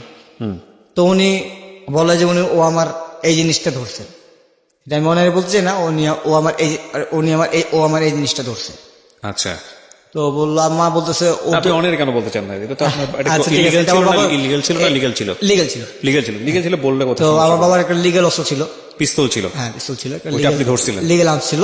তো আমি ধরছি কিভাবে, মানে মানি ব্যাগটা, ওয়ালেটটা ভরা টাকা, পিস্তলটা এভাবে কাভার দেওয়া রাখা, আর গাড়ি চাবিটা এখানে। ও, তো আমি গাড়ি চাবিটা নিয়েছি, তখন চিন্তা করলাম কি রিভলভারটা কালো কালো ছিল, রিভলভার চিন্তা করলাম যে জাস্ট এমনি ধরছি, দেখছি, হাতেও নেই, এমনি দেখছি। কিন্তু যার জিনিস যে যেখানে রাখে সে কিন্তু ঘুমে থেকে যে কোনো পারবে যে জিনিসটা ধরছে কেউ। তো মাকে বলে সেই জন্য আমি ওকে দেশে রাখি নাই, যে আমার কিছু দেখা ফেললে ও চলে যাবে অন্যদিকে, ওকে রাখছি আমি বাইরে। সেই জন্য তোরা সবে আমার যতই রিকোয়েস্ট করছো যত বছরে যে ওরা আইনা ফালানো, ওরা একা ফালা রাখছেন, ছেলে খারাপ হয়ে গেতেছে, হয়ে গেতেছে, কত ধরনের কত কথা বলছো, কিন্তু ওরা একা রাখতেছে। এখানে একটা কারণ আছে, যাতে যদি আমার কিছু হয় ও যেমন একা থাকার অবস্থা যেমন থাকতে পারে, যে একা কি লাইফ। মানে উনিও, আমার দাদু মারা যায় উনার 7 বছর বয়সে, মা ছাড়া বড় হয়। তো বুঝতেই পারেন মা ছাড়া বড় হওয়া মানে সৎ মার ঘরে থাকা একটা অবস্থা কি হয়। 2টা প্লেটও খাইছে আমার বাবা, আর কি এরকম আর কি দিন গেছে উনার। আমাদের এই অসুবিধা দিতে চায় না, উনি উপভোগ করছে বইলা। তো আমাকে হট করে বললো, আম্মু এসে বলতেছে যে তুমি কি বাবার ওই জিনিসটা তুমি কি বাবার ওই কালো ইটা ধরছো, পিছনে ধরছো? বলছে, আমি বললাম যে বাবা মা শুধু আমি তো ধৈরা হেলাইছি, আমি তো হাতেও নেই। তো বলছে দেখছো তোমার বাবা কিন্তু ঠিকই দেখছে যে তুমি নিছো। আমাকে বলতো মারার পরের দিন দেখি যে আব্বু নিজেই কান্না করেছে। তো আমি আশ্চর্য হয়ে পাশে গিয়ে বললাম, যাবো মাফ করে দাও, আর ধরবো না। দেখ রে বাবা, জীবনে এমন কিছু দেখো না, এখন পর্যন্ত ওই পর্যায়ে যাও নাই, গেলে বুঝতে পারবো কষ্ট কাকে বলে, আর এই লাইফটা কি। তোমাকে তো সব দিতেছি, তুমি বুঝতে পারতেছো কি না কি। আমি বলছি বাবা সব আল্লাহ ভরসা। একটা কথা আছে, আমরা এখানেও থাকবো না। আমি যে নতুন বাড়ি করছো, দাদা বাড়ির রাইখাও, আবার দাদা মানে আমার বাবার কাকার জায়গা কিনা ওইখানে 4তলা বাড়ি করছে। যে কোথায় ছিল আপনাদের বাড়িটা? ওই পোস্তগোলাতে আপাতত যেখানে আছে, ঢাকার পোস্তগোলা। হ্যাঁ ঢাকা পোস্তগোলা, পোস্তগোলাতে। বলার পরে আমাকে বলতেছে যে এই কথা, তাহলে চলো আমার সাথে। তো ওই বাসায় নিয়ে যায়, তখন টিকেটলি বলি আমরা, ওয়ারি টরি বলি না, তখন টিকেটলি বলি। তখন 5 কাঠার উপর, আর এত তো জায়গার আইডিয়া না, আবু আর কি বলে আর কি, ওই জায়গাটা 5 কাঠা আছে, এই দেখো তো বিল্ডিংটা 3 তলা করা আছে, 6 তলা করা যাবে। এই বিল্ডিংটা কালকে 50 লাখ টাকা দিয়ে গেছি। আমি বললাম 50 লাখ টাকা দিয়ে গেছো বিল্ডিং এর জন্য? তো কিনা হয়ে গেছে? কয় না, বিল্ডিং এর দাম 1,33 লাখ টাকার মতো উঠছে। জি। তারপরে আসলে কিভাবে, তারপরে বাবা আমাকে বাড়িটা দেখায়। বাড়িটা ছিল আপনার, এখন ওই যে আপনার যে আগের একটা স্কুল ছিল আপনার সরকারি স্কুলটা, আপনার ওয়ারি এখন উচ্চ বিদ্যালয় করা হয়েছে। ওইটা গলি দিয়ে নারিন্দি পরে সাইডটা দিয়ে বাড়িটা দেখালো, বললাম যে ভালো হয়েছে চলো। তো রাত্রে আসার পরে ওনার যে বিজনেস একটা পার্টনার ছিল, আমার একটা ভাইয়া ছিল, খুব ভালো, মানে মায়াবী, আব্বুরে খুব ভালোবাসতো। আচ্ছা। ইভেন কি আব্বুর জন্য উনি কেউ মানে কিছু করতে রাজি ছিল, আবার উনি কিছু দিয়েও দিতে রাজি ছিল। মানে আমার আব্বু কাকা বলতো, আর আমার আম্মুকে একবার মাই ডাকছিল, আর আমাদের তো খুব আদরই করতো। তখন কাকা 5 গাড়ি কিনে ফোন করছে, কাকা আপনি কোথায়? বলছে তোর বাচ্চাকে নিয়ে একটু এখানে আসছি, রিক্সা দিয়ে ঘুরতেছি। কয় কাকা আপনি ডরেন না, অফিসে আয় পড়েন, সদরঘাটের একটা অফিস আছে, সদরঘাটের কোনো অফিস ছিল। উনি যায়, আবু যাওয়ার পরে লাল কালারের গাড়িটা। তো আমার তো এত নাই, দেখতে দেখতে একটা অবস্থা হয়ে গেছে, কি দেখবো আর মানুষ, এটা কি সারপ্রাইজ লাগে না? সারপ্রাইজ লাগে না। তো আমি করি তার সাথে ওনার যে ওখানে যা পরিচিত সবই পরিচিত, আমাকে চিনতো আর সব দেখতেছে, বলছে কই শাওন রে কত ছোট রেখে এখান থেকে গেল আর কত বড় রেখে আনলো শাওন রে, তো গোলগাপ্পা হয়ে গেছে গা। আর লাভ বলছে যে আরে না রে, থাকতে চায় না, আল্লাহ থাকে ওরাই কে ভুল করছি, আর মার লগে থাকতে চায় না, খাইতে গেলে কি খায় না খায়, মানে এরকম একটা কথা বলতেছে, আশ্চর্যের কথা বলতেছে। তো ভাই আমাকে বলতেছে ভাই তুই আমার কাছে আস, এদিকে আয়। মানে খুব আদর করতো, গেছি তোর দিয়ে গেছি। আমি কে ভাইয়া, কই কি, আমি কে ভাইয়া তোমার তাহলে সাদা গাড়ি চাবিটা আছে না? কয় হ্যাঁ। তখন ওই আমলে অনেক নামি দামি যারা ছিল কি গাড়ি চালাইতো, বললাম তোমার গাড়ির চাবিটা দিবা, আমি এখান থেকে চালাবো। তো বলছে তোর তো তুই শুনছি তুই ওই দিন গাড়ি মেরে দিছ, গাড়ি অনেক রেজে, আমরা তাহলে তোমার দিবা না ডরে? পরে উনি কি বাইরে লাল একটা গাড়ি দেখছো? আমি বলছি হ্যাঁ। গাড়িটা আজকে কিনছি। আমি আজকে কিনছো চলতে পারলি? কয় কি মানে বলতেছে যে তোর কি পছন্দ? আমি কে না তোর এই, আমি দূর আমার পছন্দ হয়েছে আরেকটা, আমি আব্বুকে দেখাবো পরে। মানে একটা দেখছিলাম গাড়ি, খুব পছন্দ, গাড়িটা এখন খুব অ্যাডমায়ার করি কিনার মানে ছিল। পরে বলার পরে বলতেছে যে আচ্ছা ঠিক আছে যা। পরে আব্বুটাকে আব্বু আরেকজনের সাথে কথা বলতেছে, ব্যবসায়ী আলাপ করতেছে। তা আব্বুর ফট করে বলতেছে কাকা আপনার ব্যবসায় চিন্তা বাদ দেন, রাত্র হয়ে গেছে, খাওয়া দাওয়া করবো আগে চলেন। পরে ওইখান থেকে আর কি আমাদের বাসায় আসি, বাসায় এসে আর কি খাওয়া দাওয়া শেষ হয়, মানে আসমিকে ছেড়ে দিই তখন ব্রিজের উপর আসি, গাড়িতে বসে আসি, ব্রিজের উপর আসি। আসার পরে আব্বু নামে, আমি নামি। তো উনি খুব ড্রিঙ্কে ছিল, হেভি ড্রিঙ্ক করছিল মানে। তো আব্বু বলতেছে যে ভাতিজা ড্রাইভারকে উনি ওইখান থেকে তাড়াইতেছে। তো ড্রাইভারের বাবা বলতেছে না থাক, মানে এজ ওর যদি কিছু দুর্ঘটনা ঘটে। তো ভাইয়া বলতেছে কিচ্ছু হবে না কাকা। আর কাকা শুনেন, ওই আপনি যে জায়গাটা কিনছেন আমার লোকে তো বেচ চালাইছি। ওর আব্বাও বলতেছে তুই আমার জানিলি না? আচ্ছা থাক, বিশ্বাসের উপর তো বিশ্বাস, কাগজ কলম কিছুই নেই, বিশ্বাসের উপর বিশ্বাস। যা তোর লোক এত কোটি টাকা এত টাকা লেনদেন করছি, আমি এই রোড বানাইছি, কেউ আমার ঠেকাই দিছে, তুই আগে গেছিস যে ওই লোকের ঠেকাইতে যে কার রোডের কাজ ঠেকাস। তো বলতেছে তোর থেকে আমি কি করব নাকি? কিন্তু কি না, এখানে লাভ আছে একটা, মানে উনি আমার সামনে বলতেছে কি আমার ভাইটারে আমি এই গাড়িটা একটা গাড়ি কিনে দেবো, তোমার একটা নতুন গাড়ি কিনতে হইব, এটা বাদ দাও, গ্যারেজেই থাক, নতুন গাড়ি কিনবা কালকা, আর বিল্ডিং এর ফুল টাকা কালকে অ্যাডভান্স কালকে দিয়ে দিবা, 80 লাখ টাকা কালকে। আমি বিল্ডিং এর ব্যাপারটা বুঝি নাই, মানে কি বিক্রি করে দিয়েছে উনি বা কি হয়েছে আপনার কাকার সঙ্গে ওনার কথোপকথন, বা গাড়ি কিনে দিতে চাচ্ছে, মানে আমি আমার কাছে খুব। ও আচ্ছা ঠিক আছে, না কথাটা হলো যে উনি গাড়ি থেকে আমাদের ব্রিজে আসি আমরা, উনার নতুন গাড়িতে চড়ে। তো উনি আপনাদের কি বিক্রি করে দিয়েছে যেটা বলছিলেন? না আমাদের জমি কিনছিল বাবা 25 কাঠা। আচ্ছা, সেটা বিক্রি করে দিয়েছে আর কি ওনার জমির সাথে একসাথে কিনছিল, 100 কাঠা কিনছিল একসাথে, 100 বেশি আর কিনছিল। আচ্ছা, 4-5 জন ছিল পার্টনার আর কি। তো আব্বু কখনো কাগজে কলমে আর কি ভাইয়ের সাথে কখনো লেনদেন করেনি। ও ওইটা আলটিমেটলি আপনার বাবার নামে কাগজে কলমে লেখে না, নেয়? ওনার নামে ছিল, পুরোটাই ওনার নামে ছিল, ওনার নামে ছিল। তো ভাইয়া বলতেছে কাকা জায়গা তো বিক্রি করে ফেলছি। কয় জায়গা বিক্রি করে ফেলছো? কয় তাহলে? কয় জায়গা বিক্রি করছি, তুমি দিছো মানে বলতে বলছে যে তুমি দিছো কত ওই লোকের? কোনো সমস্যা নেই তো? কেন কোনো সমস্যা না, 50 লাখ দিয়ে দিছি, লোকটা তো ভালোই ব্যবহার করছে, লোকটা তো কোনো কিছু বলে নাই। আমি শুনি না, মানে এরকম আমার সামনে, আমি আব্বা হাত ধরে রাখছে আমাকে, কয় তাহলে কাজ করি, কালকে বাকি 80 লাখ টাকা তুমি আমার তুলে যাও, 80 লাখ নিয়ে ব্যাটা যদি ফুল পেমেন্ট দাও তো ফুল পেমেন্ট দাও, আর না দিলে একটা গাড়িও কিনো আর ওই বাসে উঠে যাও, এই এলাকা ছাড়ো, তাহলে ছেলে একটা অথবা মানুষ এখানকার ভাল লাগে না। যেহেতু ছেলে কিনা তা আগে গেছো, আইসা যদি চলে গেছো চলে যাও।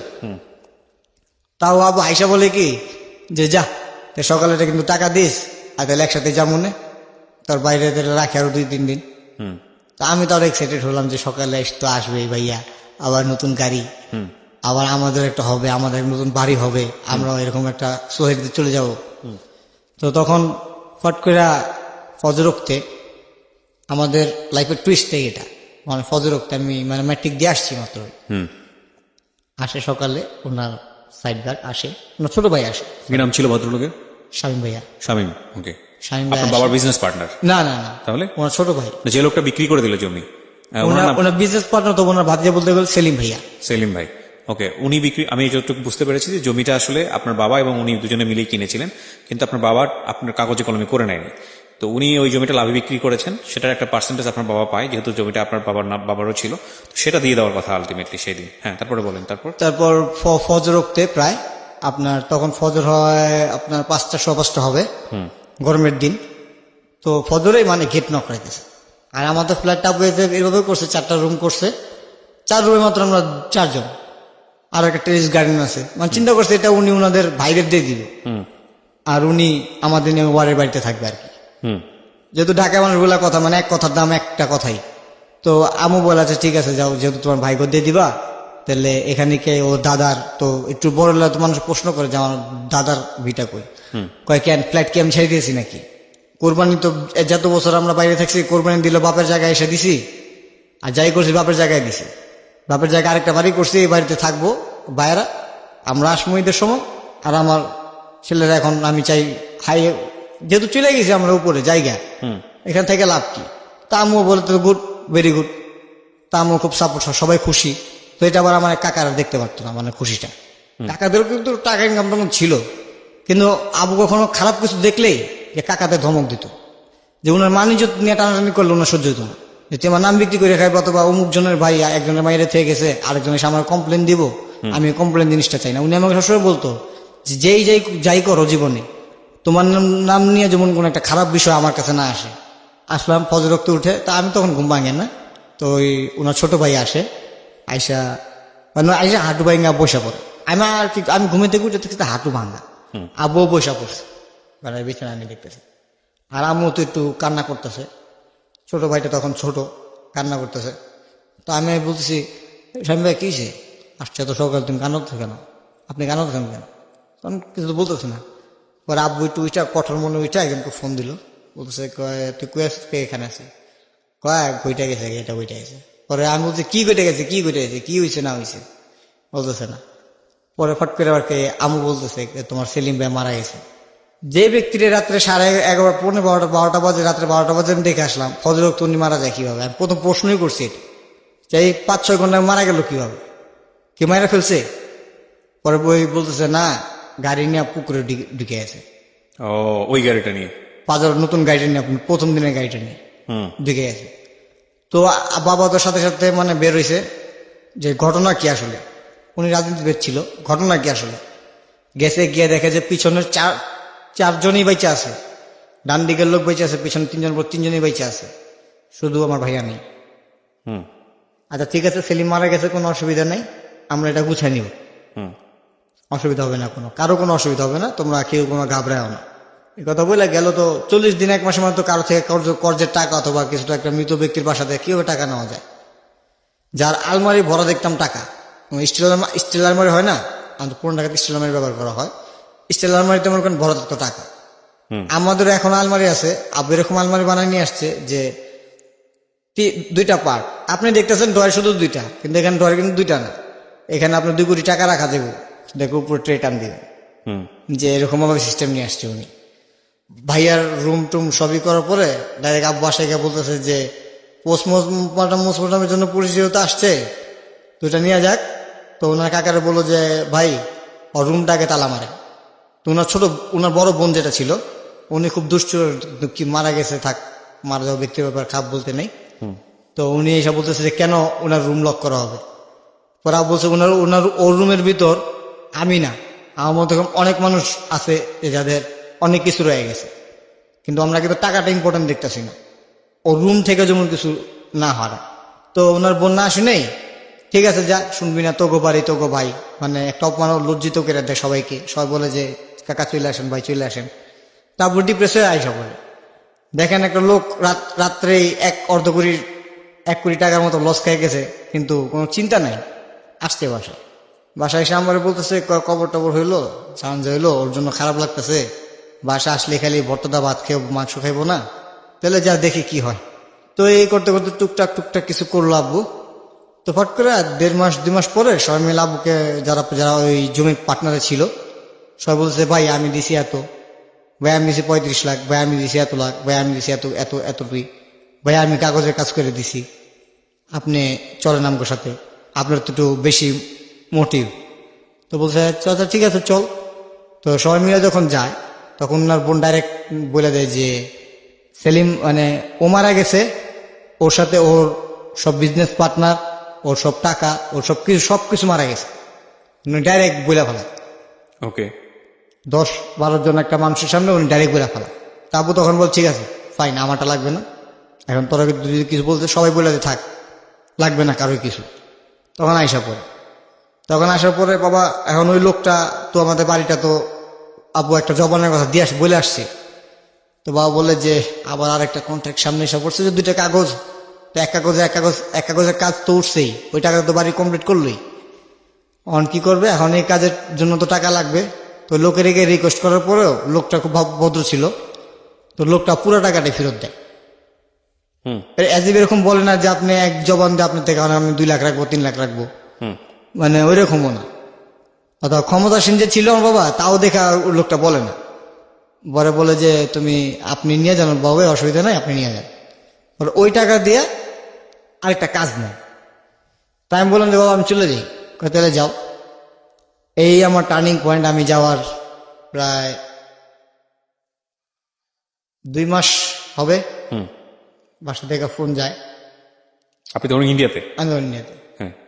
তাই আমি বললাম বাবা আমি কিন্তু যখন এখানে ইন্টার ফার্স্ট ইয়ার বলে আমরা ওখানে ক্লাস 11 বলতাম। বাবা ক্লাস 11-এ রেজাল্ট তো ভালো হয় নাই, আর তুমি বলছিলা বাইরে পাঠানোর জন্য। বাবা কিছু বলেন, তো যে বাবার বলতে আর ওই বাবা উত্তর দিতে দেরি করে না, সে বাবা কথা বলতেছে না কেন আমার সাথে। বললাম যে বাবা কি? তো বাবা বলছে যে আমি আগামী তোমার ছুটি কবে? আমি বলছি বাবা এই মে মাসের এত তারিখে। চাচা ঠিক আছে আমি আসতেছি। শেষ আসলো, আইসা বছর সবকিছু টাকা পেমেন্ট করলো, পেমেন্ট করে বললো যে এই বছর পরে তুমি দেশে চলে যাবা। তখন মনে হচ্ছে না দেশে যাওয়ার পর মনে বাইরে পাঠাই দিবে।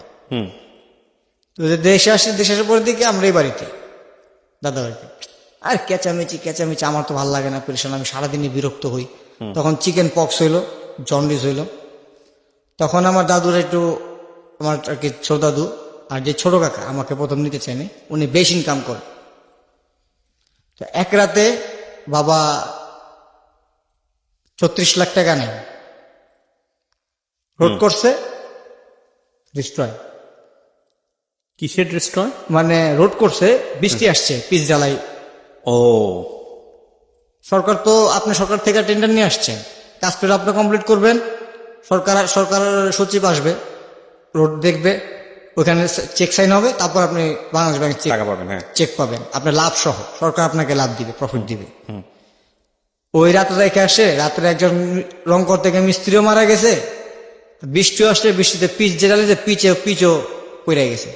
কমসে কম একটা পিচ যদি একটা 1 কিলোমিটার রোডে দিতে যান কিবরিয়া ভাই, কমসে কম 4-5 লাখ টাকা তো এমনি রাখবে রং সহ। পিচ নতুন করে ঢালাই দিতে গো, পিচ করে। আর ছিল প্রায় 7 কিলোমিটার উপরে রোড, তাও কিছু হয়নি আমার বাবার। ওনার টাকার কিছু দরকার ছিল আরেকটা কাজ উঠানোর জন্য, 16 লাখ টাকা, প্রায় 25-26 লাখ টাকার দরকার ছিল কাজটা উঠানোর জন্য। মানে একটা কাজ নিবে, আরেকটা কাজ দিয়ে হাতে নিলে উনি আবার দাঁড়া যাবে বলতেছে। তো কাজটা নেওয়ার জন্য কিছু ঘুষ কিছু দিতে হয়, আর কিছু দিবে। তো গাড়িটা বিক্রি করে ফেলে, তখন আমি বলি আবু গাড়িটা বিক্রি করতেছো, তখন আমি বলছে তুমি চুপ থাকো না, গাড়ি বিক্রি করছে একটা হবে, চিন্তা করো না। ঠিক আছে, উনি আমাদের বুঝতেই তো না যে উনি যে কোথায় পৌঁছায় গেতেছে। আচ্ছা, উনি কোথায় পৌঁছে গেতেছে আমাদের বুঝতে দিতেছে না। তো আস্তে আস্তে আস্তে আস্তে এই 2011-এ একদম মানে ঘরে একদিন দেখি যে হামতাম আব্বুর সাথে আম্মুর সাথে চিলেছিল। তা আমি কিন্তু মাথা না ঘামা কম্পিউটার নিয়ে বসা লাউডলি স্পিকার দিয়ে গেম খেলতেছি।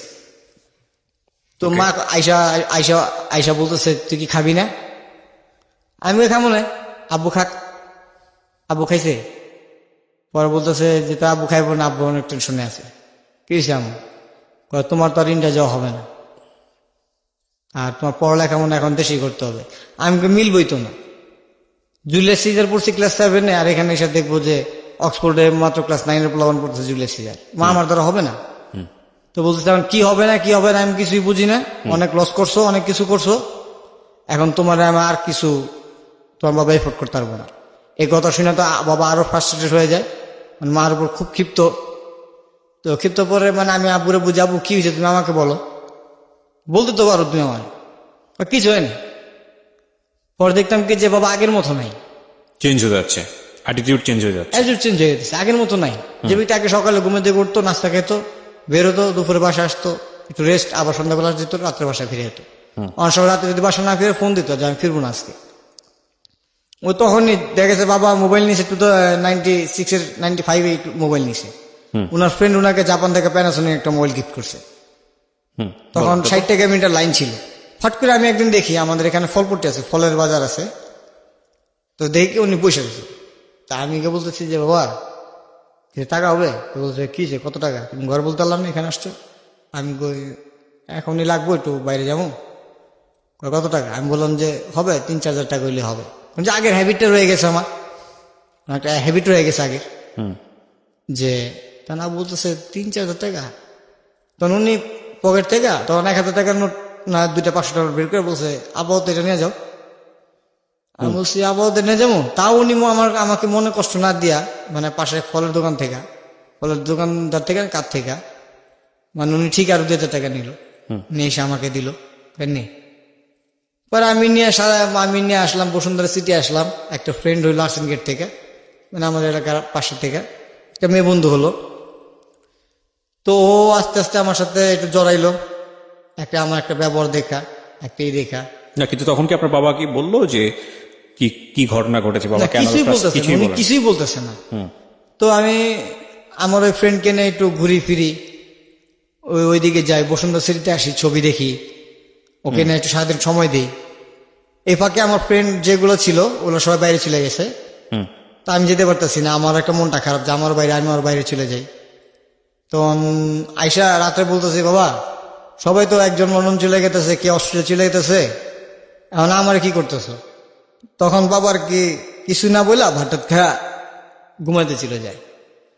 তখন আম্মু আমাকে সব ভাইঙা বলে যে আমার বাবা 1 মাসের ভিতর কমসে কম 5 থেকে 6 কোটি টাকা ওনার ক্যাশ নাই, ক্যাশ 5 থেকে 6 কোটি টাকা, এত টাকা নষ্ট হলো কিভাবে? ওই যে আপনার প্রথমে খেলো, দেখা গেছে যে ওনার একটা হ্যাবিট ছিল কি, মানে উনি তো কাঠ খেলতো, মানে জুয়া? হ্যাঁ জুয়া খেলতো, কাঠ খেলতো, মানে অফিসিয়ালি ভাবে যে লোকাল না তো বা হাইফাই না, মানে লোকাল না অথবা কিছু না, মানে এক বোর্ডে এরকম দেখছি যে আমি এরকম, মানে এখন লোক বলে আর কি, 3 কার্ড না কি কার্ড এখন যে গেমসে খেলা হয়, জুয়ার অভ্যাস ছিল, ঠিক আছে, হ্যাঁ এই অভ্যাসটা ছিল আমার বাবা। তো উনি ওইখানে প্রায় এক বসায় 16 লাখ, এক বসায় এরকম 30 লাখ, এক বসায় 28 লাখ, এরকম ওনার ক্যাশ সব টাকা উনি আগে থেকে নষ্ট করছে আর কি, এটা কেউ জানতো না। সেজন্য আর কি মা ক্ষিপ্ত যে তুমি আগে টাকাগুলো এরকম নষ্ট করছো, আমাদের ইন্ডিয়া ঘুরতে নিয়ে গেছো, যখনই গেছো 3-4 লাখ টাকা নিয়ে গেছো, তোমার কি মানা করতো না? ছেলে যাতেছে তাই কিনে দিতেছো, না করতেছো না। আরেকটা ছেলে হয়েছে, আরেকটা ছেলের জন্য তুমি তাও এই ছেলেরও তুমি বলছো এই ছেলেরও তুমি এভাবে পালবা, তুমি পারবা, কিন্তু এই টাকাগুলো এভাবে নষ্ট করো না। আর বাবা একটু গরমে ছিল যে হ্যাঁ টাকা গেতেছে, টাকা তো আসবেই নি, আবার কামাইতেছি না, আসবেন নি, কিন্তু সময় তো আসলে এক থাকে না, এটা বাবা বুঝতে পারে নাই। তো লাস্টের মুহূর্তে আমি বুঝতে পেরে আমি একদম টোটালি ঘরে থেকে 2012-এ টোটালি 2011-এর শেষ দেখতেই টোটালি সবকিছু নেওয়া বন্ধ করে দিল। তখন আপনি কি ইন্ডিয়াতে? না, আমি দেশে, আমি আর যেতে পারলাম না। ওই যে মা বলে দিল, পরে ওখান থেকে স্কুল থেকে ফোন দিল, তো বাবা কথা বলার আগে আমি স্যারকে বললাম যে স্যার আমার অনেক অসুবিধা বাংলাদেশে, আমি আসতে পারবো না, মানে আজীব একটা দিয়া বললাম আমার অনেক অসুবিধা, আমি আসতে পারবো না। তখন বললাম যে আচ্ছা ঠিক আছে। তো বাবা খুব মাইন্ড আপসেট ছিল, এত শখকে পড়াইলাম, কিছু তো একটা করতে হবে ওর জন্য। তো একদিন উনি কার ধারা, কারণ একটা মানুষ যেহেতু এরকম ভাবে করে আসছে, একজনের সাথে একজন পরিচয় হয়, কিভাবে আজকে আপনার সাথে আমার সাথে পরিচয় হয়েছে, কালকে আমার দ্বারা একজনের সাথে পরিচিত হবে। তো এরকম উনি বললো যে বাংলাদেশের কোম্পানি আসছে, এই অপারেটর হিসাবে লোক নিতেছে, তুই কি ইংলিশে কথা বলতে পারছ? ইংলিশ তো মুখের বাঁচবই না, তুমি কি বলো, চাই তোর একটা ইন্টারভিউ দিব। তো আমি যাই, গিয়ে ইন্টারভিউ দিই। ইন্টারভিউতে খুব ভালো রেজাল্ট আসে, মানে মাউতারে খুব ভালো রেজাল্ট আসে, কিন্তু এখানে একটু ডোনেশন চাই। তো ডোনেশনে উনি ক্ষিপ্ত হয় যে আমি এত কিছু করে, এত কষ্ট করে, এত খাটনি করে ছেলেকে পড়াইলাম। ওই ডিরেক্টরের সামনে বলছে অনেক কষ্ট করে ছেলেকে পড়াইছি, কিন্তু এই ছেলেরা আমি ঘুষ দিয়ে আমি কাজ করাবো না, ওই না আমি ওকে আর কি করাবো না। তো বললো যে আচ্ছা ঠিক আছে ফাইন, তাই সব বললো। তো আমি এসে করলাম কি বাসায়, মানে আমার খালু আছে, ছোট খালু আছে। তো উনি তখন আর স্টেডিয়ামে, টিটি কমলাপুর স্টেডিয়ামে এই চাইনিজে যে ব্যাটারি রিক্সা বাইকগুলো আছে না, গ্রাম অঞ্চলে চলে, তো বিক্রমপুর সাইডগুলোতে খুব চলে।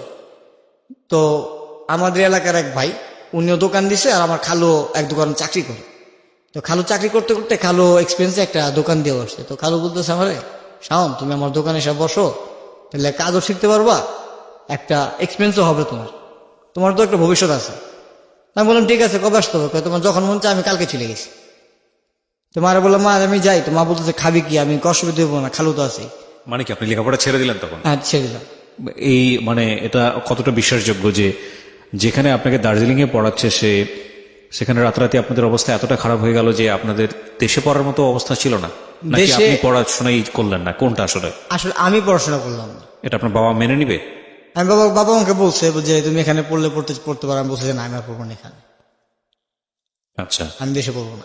ওখানে ছিল ইন্টারমিডিয়েট পরীক্ষা দিয়েছিলেন ওখানে? ওখানে না, ইন্টারমিডিয়েট দিতে পারিনি, এখানে এনে ভর্তি করে মানে পড়াতে চাচ্ছিল কিন্তু আপনি পড়েন না? আমি পড়িনি। আচ্ছা ঠিক আছে, ওকে। কত সালের ঘটনা এটা? এটা তো 2011-এ। 2011। ঠিক আছে, তারপর? তো তারপরে আমি বললাম যে ঠিক আছে। আমি গেলাম সকাল 9টা 9:30 বাজে উঠা, বাসে উঠে গেলাম। প্রথম লাইফে ফার্স্ট বাসে উঠি। Public bus? হ্যাঁ। তো হেল্পার বললো কোথায় নাম? বললাম ওই যে কমলাপুর স্টেশনের সামনে। বললো আচ্ছা ঠিক আছে। তো নামলাম এখানে। আমার খালুকে ফোন দিলাম। ফোন দিয়ে বললাম যে খালু আমি আসছি, আপনি কই? আমি এখানে, তুমি ভিতরে সোজা আসতে থাকো। আমি দাঁড়াইছি, সোজা গিয়ে দেখলাম যে খালু আছে। খালু আমাকে আরেকটা দোকানে জয়েন করে দিল, তুমি এখানে শিখো, দেখো। তো এখানে আমার স্যালারি ধরা হলো ফার্স্ট সেন্সে 4,500 টাকা। আচ্ছা। তো আমি কাজ করতেছি, ফট করে 1-1:30 হবে, ফোন আসছে। আমি আর কি ঘরের আমার বলতেছে, লোকটা বলতেছে যে এই কার্টুনগুলো এভাবে গুছাইবা, অথবা ব্যাটারিগুলো এভাবে গুছাইতে হবে। একটা ব্যাটারি 35 কেজির এভাবে উঠাইতে গেলে উঠাইতাম, মাইনে নিছি তখন আর কি। করলাম, সবকিছু করতেছি। করার পরে বাসা খালু দৌড়ে আসছে। আইসাই ওই আমার যে বস ছিল ওকে বলতেছে যে ভাই একটু ওরে আজকে বাসায় ছাড়তে হবে। কয় কেন? আজকে জয়েন করলে আজকে সারাই নেবেন, এরকম কর্মচারী দিলে কি হবে নাকি? তখন খালু বলছে না, একটা সিরিয়াস বিষয়, ওরে জানায় না, ওর বাবা আর কি এটা হয়েছে, ওর বাবা স্ট্রোক করছে। তো আমার খালু বললো যে 100 টাকা দিয়া বলতেছে তুমি এখান থেকে রিক্সা নিবা, রিক্সা নিয়ে তাড়াতাড়ি বাসায় যাও। আচ্ছা। আমি বললাম যে খালু কেন রিক্সা দিয়া আবার 100 টাকা দিয়েছে? বলছে না তুমি যাও তো। তাই বললাম খালু আমার চা আছে ভাড়া। বললো না তুমি নিয়ে যাও, আমার নিতে শরম কিছু, তুমি নিয়ে যাও। তো আমি নিয়ে গেছি, রিক্সা নিয়ে গেছি, বাসায় গেছি। বাসায় যাওয়ার পরে দেখতেছি যে বাবা কিভাবে বিশেষ করে এবার শুয়ে দিছে, যে আমি দেখা যে আমার বাবাকে আমি কখনো এভাবে শোয়া দেখিনি। মানে ফ্রাস্ট্রেটেড? মানে আমি ওই যে ওইখানে যদি আমি হার্ট পেশেন্টই হইতাম, আমি হয়তো মারা গেতাম। এবার শুয়ে দিছে যে আমি সামনে বললাম যে কি হইছে? শুনছি বাথরুমে পড়ে এসো, চিন্তা কিসে তোমার? পরে উনি এক হাত দিয়ে আমার কান্নাটা বুঝে দিতে পারতেছে না। পরে নাক নিঃশ্বাস নিল। পরে আমি বললাম যে আমার কিছু কিসে? পরে আমি বললো যে তোর জাঙ্গিটা আসতেছে, দেখি কি হয়, মানে ব্রেনে স্ট্রোক করছে। বাস আমার তো মাথা তখনই ঘিরে গেছে। যখন আমার বসে জোর করে বললাম যে আরেকদিন দেখ মোটিভেশন করতে, তাহলে ভালো হবে না। আর যে জায়গায় গেছি ওখানে দেখছি আবু ফরেনাররাও আসে, চাইনিজরাও আসে, আমি দেখি যদি ভাল লাগে তাই কিছু করব। তো বলতে আবু মানে কিছুই বলে না। তখন আমুরে আর কি দুপুরবেলা নাকি খাইতে বলল, এই পরের দিন বলছে আর কি আমুরে যে ছেলেকে না কত স্বপ্ন দেখছি, ছেলে নিজে গাড়ি চালায়, কতজনের গাড়ি ভেঙে দিচ্ছে, রিক্সা ভাঙছে, আমি নিজে জরিমানা দিয়ে আসছি, মা পচাইছি ওর লেগে মাসের কাছে, আর এই ছেলে আজকে কাজ করব। পরে মা বলতেছে যে তুমি পাচ্ছ এখন, ওরও তো শিখা দরকার, শিখুক। তখন কি খুব কাজ করি, শিখি। তো আমি যখন ইনকাম করা শুরু করি 6 মাস পরে পাশের লোক আমার একটা দেখা, মানে মার্কেটিং এর একটা ভ্যালু দেখা আর স্পোকিং দেখা, মানে দেখতেছে কি একটা চাইনিজ আসছে, একটা ডিক্টেটর নিয়ে আসছে, ওকে 3,000 টাকা দিতে হবে সারাদিনে। এখন বসের সামনে বসে রয়েছে, এখন এই ব্যাটারিটাই চলবে না। ও একটা কথা বলছে এরকম যে মানে ও চাইনিজটা বুঝতে পারে না, কিন্তু ও যে ইংলিশ আমার বসকে বলতেছে যে ব্যাটারিটার প্রাইস এত, ওইখান থেকেও কমিশন খাইতেছে, আবার আমার বসের থেকেও কমিশন খাইতেছে। আচ্ছা। তা আমি ফট করে বললাম যে না ভাই, আমাদের ব্যাটারিটা চলবে না, আমরা ব্যাটারিটা নিব না। তো ডিক্টেটর বলতেছে আপনি কি? তো আমার বস বলতেছে ও আমার কর্মচারী, আমার দোকানে থাকে। মানে পরে আমি বললাম যে ভাই ইংলিশটা শুধু আপনি না, ইংলিশটা অনেকজনই জানে।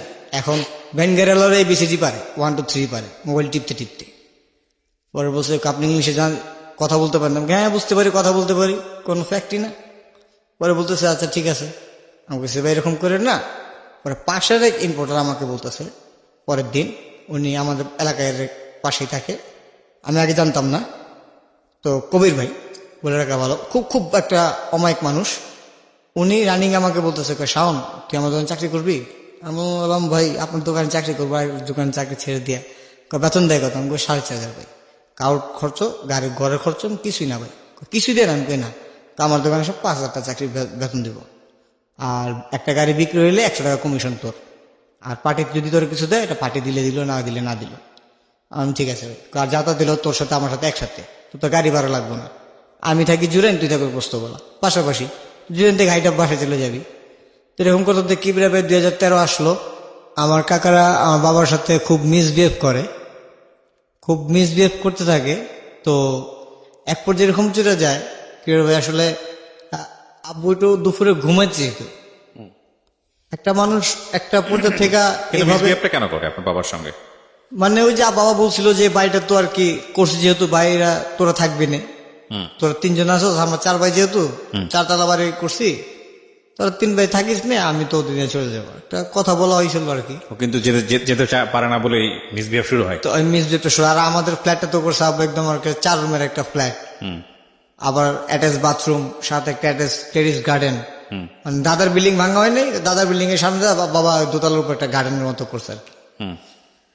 তো ওই বিষয় না, ছোট একা শুধু দাবি করে পুরা বাড়ি আমার, যাকে মারছে আর কি, আমি পুরা বাড়ি আমার। তো সবাই যাই এখনো বলতে থাকে, এগুলো ইগনোর করে চলি। তারপরে বলতেছে যে ওনারা এটা দুপুরে ঘুমাইতেছে, তো উপরে থাকতো কাকা, তো উনি পর্যন্ত মানে ইট দিয়া নাহলে কিছু দেয়া খুটখুট খুটখুট আওয়াজ, আর আওয়াজ যেটা আবু ঘুমাইতে পারতো না।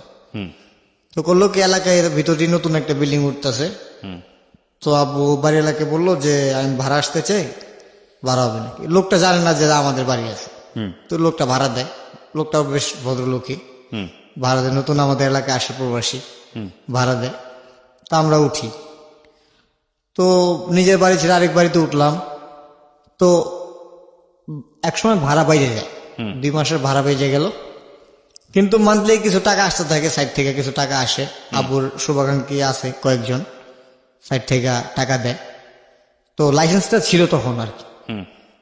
তো লাইসেন্সের উপরে আমার আব্বুর এক বন্ধুর ছোট ভাই মানে কাজ নেয়। তারপরে বাবা হঠাৎ একদিন, আমি চাকরি করতে হতে চাকরিটা ছেড়ে দেই।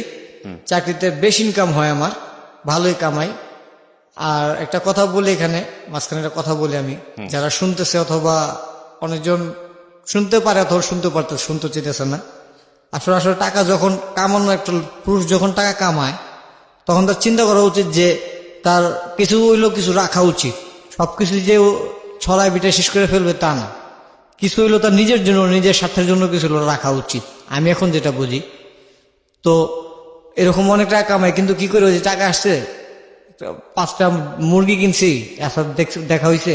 আগে দেখতাম আব্বু নিয়ে আসে 10টা মুরগি, 5টা মুরগি, এরকম আমারও শখ জাগে না, টাকা থাকলে যে বাবা দেখছি আমিও নিয়ে যাই।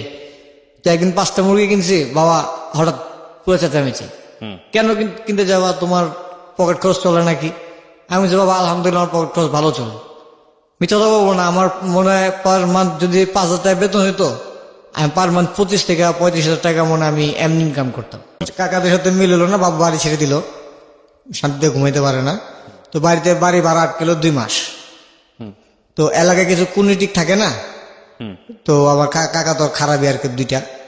তো ওনাদের বাড়ি লারে পড়েলো যে ওনার সাথে আর অনেক খারাপ অথবা ভালো মন্দ রাজনীতিবিদদের মানুষের সাথে মিলা দিলা, দেখবেন একদিন আপনাকে বাড়িতে আসবই।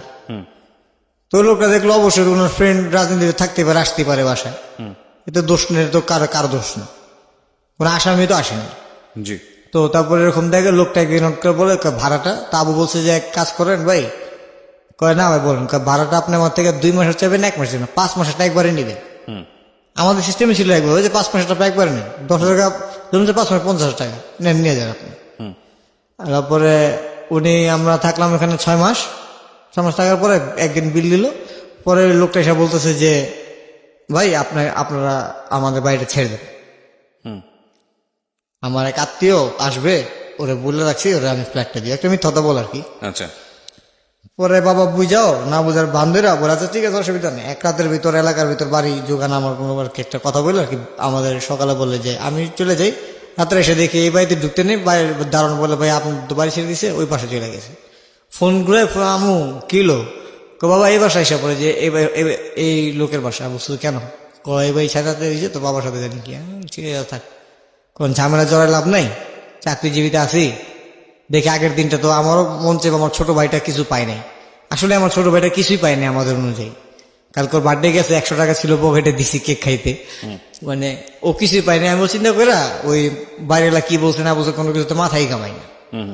তো আমি চলে আসি, চলে আসার পরে আব্বুরে কিছু বলে না, তো ফাট করে একদিন স্ট্রোক করে, প্রথম স্ট্রোক করে।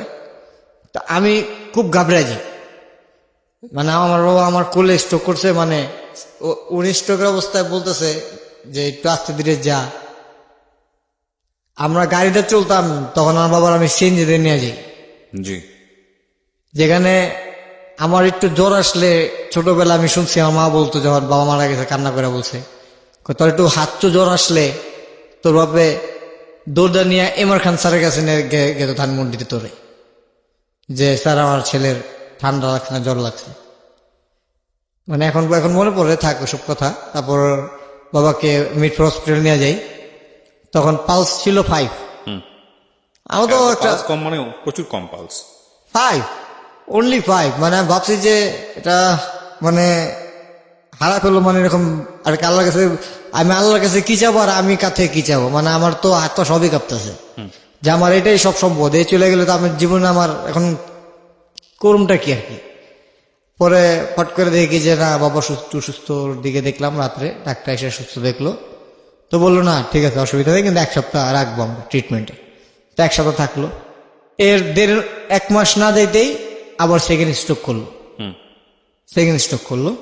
মানে অর্থের চিন্তায় চিন্তায় এরকম অর্থের চিন্তায় মানে আমির থেকে ফকির হলে যে অবস্থাটা হয়। আর দেখা গেছে ঘরে আমি যখন সামগ্রী কিছু নিয়ে আসতাম খাবার, উনি পছন্দ করতো খুব, ক্লাব স্যান্ডউইচটা খুব পছন্দ করতো।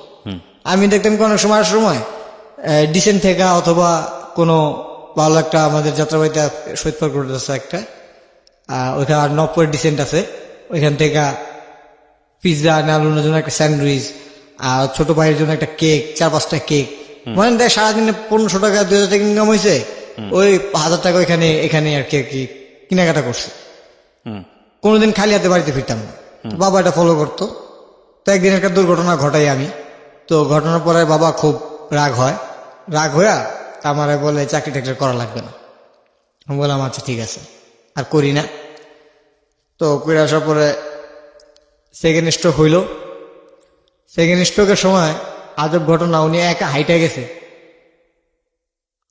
আচ্ছা, উনি একা হাইটা আর্মি ক্যাম্পের গেট পাড়া রিক্সা নিয়ে উনি মিটফোর হসপিটালে গিয়া উনি ইসিজিতে বসছে যে আমার হার্টের ব্যথা উঠছে, দেখেন তো কি হয়েছে।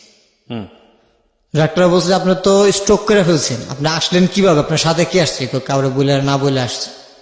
তো যখন আমার বাবা সেকেন্ড স্ট্রোক করে তখন হসপিটাল থেকে খবর দেয় আমার মাকে, তখন আমার মা, আমার চাস্তো ভাই আছে, চাস্তো ভাই আমার ফোন করে বলল ভাইয়া তুমি কই, বললাম যে ভাই আমি তো আছি বাইরে আছি। বলছে ভাইয়া যেটা তো স্ট্রোক করছে আবার। তো আমি তখন এখান থেকে উঠে আবার যাই দৌড়া হসপিটালে গিয়ে দিয়ে বাবা বসে রয়েছে, বেডে বসে রয়েছে। আবু কি হয়েছে, কথা বলে না আমার সাথে বেশি একটা। বাসায় নিয়ে আসলাম ওনাকে আবার 4-5 দিন পরে।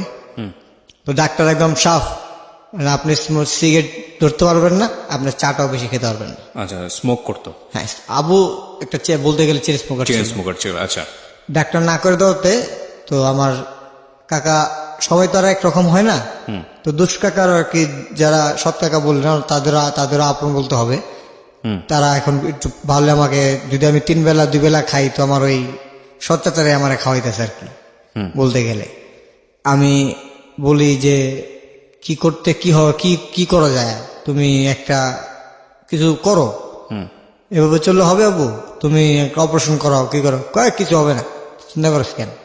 আর আমার ছোট ভাইটার নাম হইলো সোয়েব, কিন্তু ওরা আমরা পিপি বলে ডাকি আর কি, আদকেরা পিপি বলে। তো বলে ওর দিকে একটু খেয়াল রাখবে, এটাই। তো দেখা গেছে কি স্ট্যান্ডে বসে আমার চৌরাস্তা বসে রয়েছে, দোকানদারকে বলতো এক কাপ চা দে, কবে রং চা আছে, কিন্তু পাশের জন্য যখন দুধ চা খাই উনি ক্ষিপ্ত হয়ে বলতেছে তুই পাশের জন্য দেশ আর তুই আমার দেশ না কে লেগা, আপনার দিব না, আপনি তো অনেক টাকা পায়, মানে মানুষের কি ইগনোর করে কি, মানে ওনাকে দিবে না, ওনাকে একটু রাখতে যেতেছে মানুষ। তো উনি বুঝতে পারে। তো একদিন নাকি আমাদের এলাকার একজন মানে আমার এক জ্যাঠা হয়, আব্বুতে বয়সে বড়, ওনার ওপেন হার্ট সার্জারি হয়েছে। তো উনি আব্বুরে বলছিল যে একটা সার্জারি করাও, অসুবিধা কি, 2.5 লাখ 3 লাখ টাকার মতো লাগে, একটা সার্জারি করা ফেলো। তো এই ডিসেম্বর 7 তারিখে আব্বুর মৃত্যুবার্ষিকী গেল, আচ্ছা 4 বছর হলো। তো উনি বুধবার দিন বলছে আব্বুরে যে ভাই আমার মনে হয় আমি আর বাঁচবো না। ওকে। তো এই শনিবার দিন রাত্রে মনে করেন আমি আসছি বাসায়, কাজ শেষে, কাজ করি না, মানে বেকার হয়ে গেছে, মানে আসছি বাসায়। তো বাহুবলী ছবি দেখাইতেছে, বাহুবলী পার্ট 1 তখন দেখাইতেছে, ছবি শেষ, ভাত খাওয়া শেষ হইলো। তো দেখি আব্বু, আমি কাবু তোমার অসুবিধা হইলে আমি ভাত নেওয়া কম্পিউটার দেখি আর করি গা, তোমাকে না খা।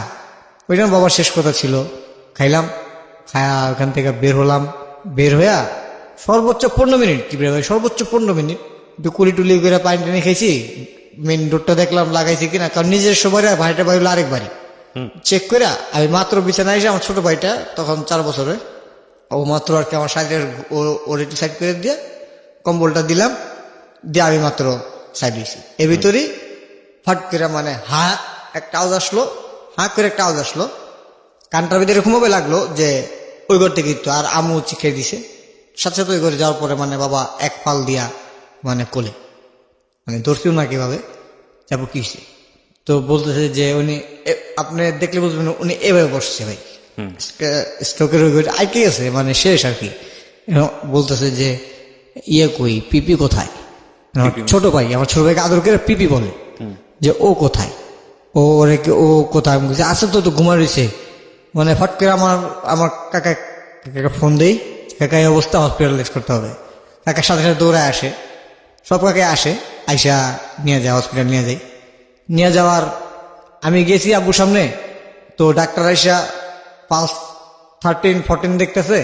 তো উনি ইসিজি থেকে মানে ওই ডাক্তারকে বলতেছে যে বেড়ে যাব, তো প্রায় শেষ স্যার। তো শেষ করলো, তো যখনই বেডে গেল, মানে ওনার ব্যথা তো সহ্য হইতেছে না, কিন্তু উনি তো বলতে পারতেছে না। কিন্তু আমি সামনে গেছি, আমার এরকম ভাবে কিভাবে একটা ধাক্কা দিল, মানে হাত দিয়া, আর চোখ, মানে আমার বাবার চোখ, মানে আমার বাবা আমাকে একটা কথা শিখাই গেছে যে জীবনে তুমি হাসি আর চোখ গরম কাউরে দেখাইবে না তোমার। তো উনি যখন আমাকে ধাক্কা দেওয়ার পর চোখটা দেখলাম, মানে এই চোখ আমি আগেও যখন দেখছি, যে যখন রাগ করতো উনি, যে ওনার রাগে যে উনি যে করতেছে, ওনার চোখ এরকম বড় হয়ে, মানে আপনার আমার 4 চোখ মিলে এরকম চোখ বড় হয়ে গেছে। উনি অক্সিজেন দিতেছে, উনি রাখতেছে না, ডাক্তার ওনারাকে শোয়া, মানে 2টা ডাক্তার হাত ধরছে, আর আমার 2 কাকা 2 পা ধরছে, একজন আরেক ডাক্তার এসে কাঁধ ধরছে, কাঁধ ধরে ওনাকে উনি মাস্ক রাখবেই না। যখন মাস্ক আমাকে সরাই দিল, সরাই দেওয়ার পর ডাক্তারের দিক তাকে আমার দিক তাকে বলতেছে, মানে লাথিও দিতেছে, আমার মানে ডুঙ্গি পরাও বুঝতে পারেন, লাথিও দিতেছে আর কি। তা আমি ভাবছি যে হইতে পারে আমি থাকলে দেখা গেছে একটা যে কাছে মানুষ থাকে, সে সামনে যদি কষ্ট পায়, সে আরো একটু কষ্ট পাইতে পারে। কারণ আমারও মাথায় খুব সমস্যা আর কি, একটা সমস্যা ছিল, তাও এরকম ভাবতো। তো এই আমি বেরোয় শুধু সিঁড়িতে বসলাম, 3-4 মিনিট 5 মিনিট হবে, বাবাকে নিয়ে আসলো লাশ হিসেবে। নিয়ে আসার পরে শুধু এতটুকুই জানতে ইচ্ছা ছিল যে কিছু তো বলতা, এত আদর করছো, এত কিছু দিছো, কিছু বলতা। একটা মেলি নিয়ে ঘটনা ঘটছিল আমার সাথে, কিভাবে জিজ্ঞেস করবেন, র্যাব অফিসে আমাকে রাত্রে আটকায় রাখছে, আমাকে পানিশমেন্ট দিছে, আমাকে শুধু 5 ঘন্টা আটকায় রাখতে পারছে। বাবা বের করে নিয়ে আসছে, তাই তো? হ্যাঁ, বাবা মারা গেল। তারপরে বাবা মারা যাওয়ার 3 মাস ভালোই ছিলাম, সবাই একটু ভালোভাবে দেখতো। তো এই 3 মাস পর থেকে আমাদের একদম ডাম্প হয়ে গেলাম, আজকে এন্ড অফ দিস, এখন পর্যন্ত কেউ 2 টাকা দেওয়া সাহায্য করে না, অথবা যারা ওনার দ্বারা কাজ শিখছে, আমি ওনাদের কাছে গেছি যে কাকে একটা কাজ দেন, আমি এরকম না যে বাপের নাম নিয়ে চান্দা উঠা খাইতে দিয়েছি, একটা কাজ দেন। কাজ করে খেলে সকালে টাকা খেলে আল্লাহ খুশি হইব, এটা কাজ দেয়, ওনারাও কাজ দেয়। মানে তখন বাবার ওই কথাটা মানে এরকম, এখন এরকম ছোট ভাইটা, মেজো ভাইটা, ও লাস্ট স্টেজে এসে পড়াশোনা শেষ করে ও বন্ধ করে দিল। এখন ও নিজে ধরে টিউশনি করে, টিউশনি করে ছোট 1,500 টাকা পায় ধরে টিউশন থেকে। ওর এই 1,500 টাকা ওর দেখা গেছে আমি কিছু কন্ট্রাক্টে কাজ নিলে নেই, যেহেতু দেখা গেছে কন্ট্রাক্ট কাজ এরকম পাই কিছু হালকা পাতলা। যদি কন্ট্রাক্টের কাজ বলতে কন্ট্রাক্ট কাজ বলতে যদি আপনি বলেন যে বিশ্বাস করে দেয় যেহেতু যে শাওন তোমার এই জিনিসটা এখান থেকে ওই জায়গায় পৌঁছে দিয়ে আসো, ঠিক আছে, আমি আপনাদের কিছু চাইলাম না, আপনি আপনার মুখ দিয়ে বলেন যে ক্লিয়ার হলাম না, সেটা কি বৈধ না অবৈধ সেটা তো আপনাকে বলতে হবে। না, ওটা আপনার অবশ্যই আপনাকে আমি যখন জিনিসটা নিব আপনাকে জিজ্ঞেস করবো না যে জিনিসটা কি।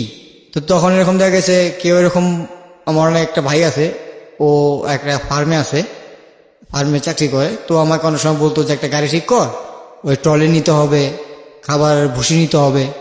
তো এখান থেকে আর কি বুঝতে পারছি। করতাম। এক্সট্রা কাজ করেন আপনি, Extra কাজ। কন্ট্রাক্ট কাজ না, এক্সট্রা কাজ, Extra- kind of contract. Extra কাজটা করি। কিন্তু এখন পর্যন্ত মানে আমার আপন কাকাদের বাবা এত করছে, মানে ওদের ছাদ নাই, ছাদ করে দিছে, সবকিছু করে দিছে, পানির মোটর লাগাই দিছে, সবকিছু করে দিছে।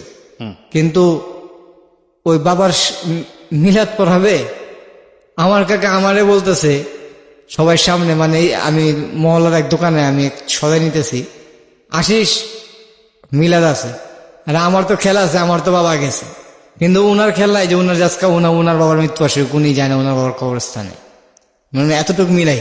এরকম বলি অনেক সময় আমি রাগ কইরা ঘরে, যে আব্বা মুখ কাছে কিছু বলতো না কেন, কষ্ট চাপা রাখতো কেন, উনার লস তো জীবনে দেখতে চাইনি। দরকার বললে পড়তাম না, দরকার বললে কিছু আইসা এখানে কিছু করতাম, উনার সাথে থাকলে তো কাজ শিখতাম, লোকের সাথে পরিচিত হইতাম, ঢাকা শহর চিনতাম ভালো করে, পল্লীগুলি চিনতাম ভালো করে। তখন মার সাথে এখন আমি আমার মার সাথে প্রায় 2 বছর ধরে কথা বলি নেই ঝগড়াঝাটি নিয়ে। মা আমার সাথে কথা বলে না, আমিও বলি না, আমার কাজ নাই। একটা ছোট মেজো ভাইটাও বড় হয়েছে, প্রায় 22-24 বছর হয়ে গেছে। ও আর কি শেষ মেরে কথা বলে যে এত এত লুটাইছে পুটাইছে, অন কোনো কাজ করে না, কিছু করতেও পারে না। মানে সেজন্য আমি ঘরে ওই আমার রুমেই শুধু আমি ঘুমাই, খাইলে খাই, না খাইলে না খাই। যে পর্যন্ত পকেটে টাকা থাকে সবাই জিগে যে কেমন আছো। যেমন এমনও বন্ধু দেখছি যে পকেটে টাকা আছে, সারাদিন আমার পিছে ঘুরছে। না, কিন্তু আমি একটা জিনিস জানতে চাই, আপনার বাবার কোটি কোটি টাকা ছিল, সিচুয়েশনটা এখন এমন হয়ে গেল যে আপনাদের কোনো ব্যাংক ব্যালেন্স নাই, কিচ্ছু নাই, এটা কিভাবে মানুষ বিশ্বাস করবে? মানুষ বিশেষ করবে আসলে বাস্তব মানুষ দেখতেছে যা, আমরা কারো থেকে কিছু লুকায় রাখিনি। কিন্তু এগুলো জিরো হলো কিভাবে? জিরো হলো আপনার বাবার- লাস্টের দিক দিয়ে আপনার যে লাইসেন্সটা ছিল, আমি এটা আগে ফোন করার পর আমার যখন জিজ্ঞেস করছিল, লাইসেন্সটা ছিল আপনার, যে কিভাবে আপনার এই পজিশনটা করতে একটা লাইসেন্স লাগছে, ট্রেড লাইসেন্স যেটাকে বলে। হুম, আর তো আমার বাবার যে লাইসেন্সটা, এই লাইসেন্সটা হলো আপনার কন্ট্রাক্টেড লাইসেন্স, খুব হেভি। হুম। তো উনি একজন ওনার থেকে এই কাগজটা নিছে, আমি আপনার কাগজটা দিছি, তো আপনি আমার থেকে নিছেন যে শাওন কাগজটা তো আমি একটা কাজ করি, তোমার কিছু পার্সেন্টেজ দিব। আমি বললাম যে কি ভাবে পার্সেন্টেজ দরকার নাই, আচ্ছা থাক আপনার ইচ্ছা, আপনি থাকলে দিয়ে, না থাকলে আর যদি আপনার পোষাইতেও দিয়ে, না পোষাইলে ভাই কত টাকার ইনকাম হয় যান নিয়ে যান। তো উনি করছে কি, কাজ কইরা আমার নাম পাল্টা, মানে এনি হাউ এনি প্রসেস, এটা ভাঙা বলবেন না, সবাই বুঝতে পারবে, এনি প্রসেস ওই জায়গা থেকে। আগে যেমন আমরা ক্লু লাগাইতাম উপরে সাদা, কিছু লিখতে গেলে মিস্টেক হয়ে গেছে, ক্লু লাগাই মানে আপনার লাইসেন্সটাকে সামহাও উনি পাইরেট করছে। পাইরেট করে আমার নাম উঠাই দিয়ে ওনারা নিয়ে শোনা নিয়েছে। এটা তো সম্ভবই না, এটা কিভাবে সম্ভব? আপনার আমি জানি না কিভাবে করছে। তো ওইটা নিয়ে লাস্টে যখন আমি ওনাকে, উনিও এখন বাইচা নেই, দেখেন আল্লাহর কি ইশারা, উনি এখন বাইচা নেই।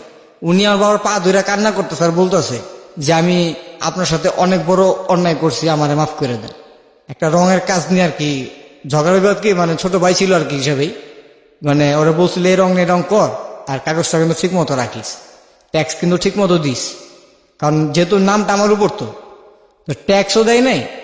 উনি কাজ করছে আর 2 নম্বরের কাজ করে দেখা গেছে যে হলুদ আর কালো রং মেরে দিয়েছে, যেখানে অল টাইম বিরঙ্গা বিজয় লাল আর সিলভার চলছে।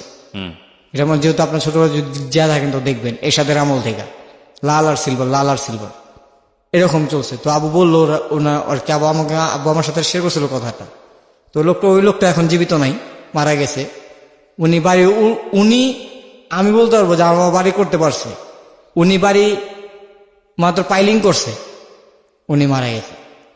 আপনারা এখন থাকেন কোথায়, মানে নিজের বাবার করা বাড়ি? নিজের বাবা করা বাড়িতে থাকতেছি, কিন্তু খুব দুষ্ভাবে থাকতেছি। দেখা গেছে পানির টাইম আনতে হইতেছে, কাকারা পানির ব্যবস্থাও দিতেছে না। কিন্তু মোটর কিন্তু বাবার কিনা, টাঙ্কি কিন্তু বাবার কিনা, সবকিছু আমার বাবার। বাবা মারা গেছে কত বছর? আপনার 2014-এ মারা গেছে, আর এখন 2018। আপনাদের যে জীবন গল্পটা, এখানে আসলে আমি যেটা বুঝি যে ভুল যদি বলি আপনার কথা অনুসারে, সেটা হচ্ছে আপনার বাবার ভুল। জি, আপনার বাবা একসময় উনি মারা গেছেন, আল্লাহ ওনাকে জান্নাত নসিব করুক। উনি একসময় আসলে কিছু অনৈতিক নেশা, আমি যেটা বলি যেটা হচ্ছে জুয়ার কথা আপনি যেটা বলছিলেন, কার্ডের, এটাই আসলে তাকে শেষ করে দিয়েছে। কিছু লস, এবং একটা সময় কোটি কোটি টাকার মালিক হয়েও সেই অর্থে তেমন কিছুই রেখে যেতে পারেনি। এবং আপনি দার্জিলিং এর মতো একটা জায়গাতে থেকে একটা ভালো ইংলিশ মিডিয়াম স্কুলে পড়াশোনা করার পরেও আপনার ইন্টারমিডিয়েট পাশ করার সৌভাগ্য হয়নি। এটা হচ্ছে আপনার কথা। আপনার গল্প বলার যে ধরন, সেখানে অফকোর্স অনেক মানুষেরই প্রশ্ন আসবে। আমার কাছে নিজেরই কাছে মনে হয়েছে, যেটা মানে পার্সোনালি খুব কনসেন্ট্রেশন ধরে রাখাটা খুব মুশকিল, কারণ খুব স্ক্যাটার্ড। আপনি অনেক বিষয়ে হাইড করেছেন, বলেননি, আপনার ফ্যামিলি সম্মানের কারণে হোক বা যে কোনো কারণেই হোক না কেন। আর গল্পটা আমার কাছে যে খুব বেশি বিশ্বাসযোগ্য মনে হয়েছে তাও আমি বলবো না, সেটা গল্প বলার প্যাটার্নের কারণে। কিন্তু এটা ঠিক যে কিছু বিষয় ঘটে গেছে আপনার জীবনে যেটা সত্যি সত্যিই দুঃখজনক, এবং সেখান থেকে শিক্ষণীয় আছে। শিক্ষণীয় বলতে আমি যেটা বুঝি সেটা হলো, একজন মানুষ একসময় আমির থাকলে সে পথের ফকির হতে পারে। আমরা যেমন দেখেছিলাম জসিমের গল্পে, জসিমের নাম শুনেই আজকে মানে জসিমের নাম উচ্চারণ করেই আজকের এই গল্পটা শুরু হয়েছিল সামহাও।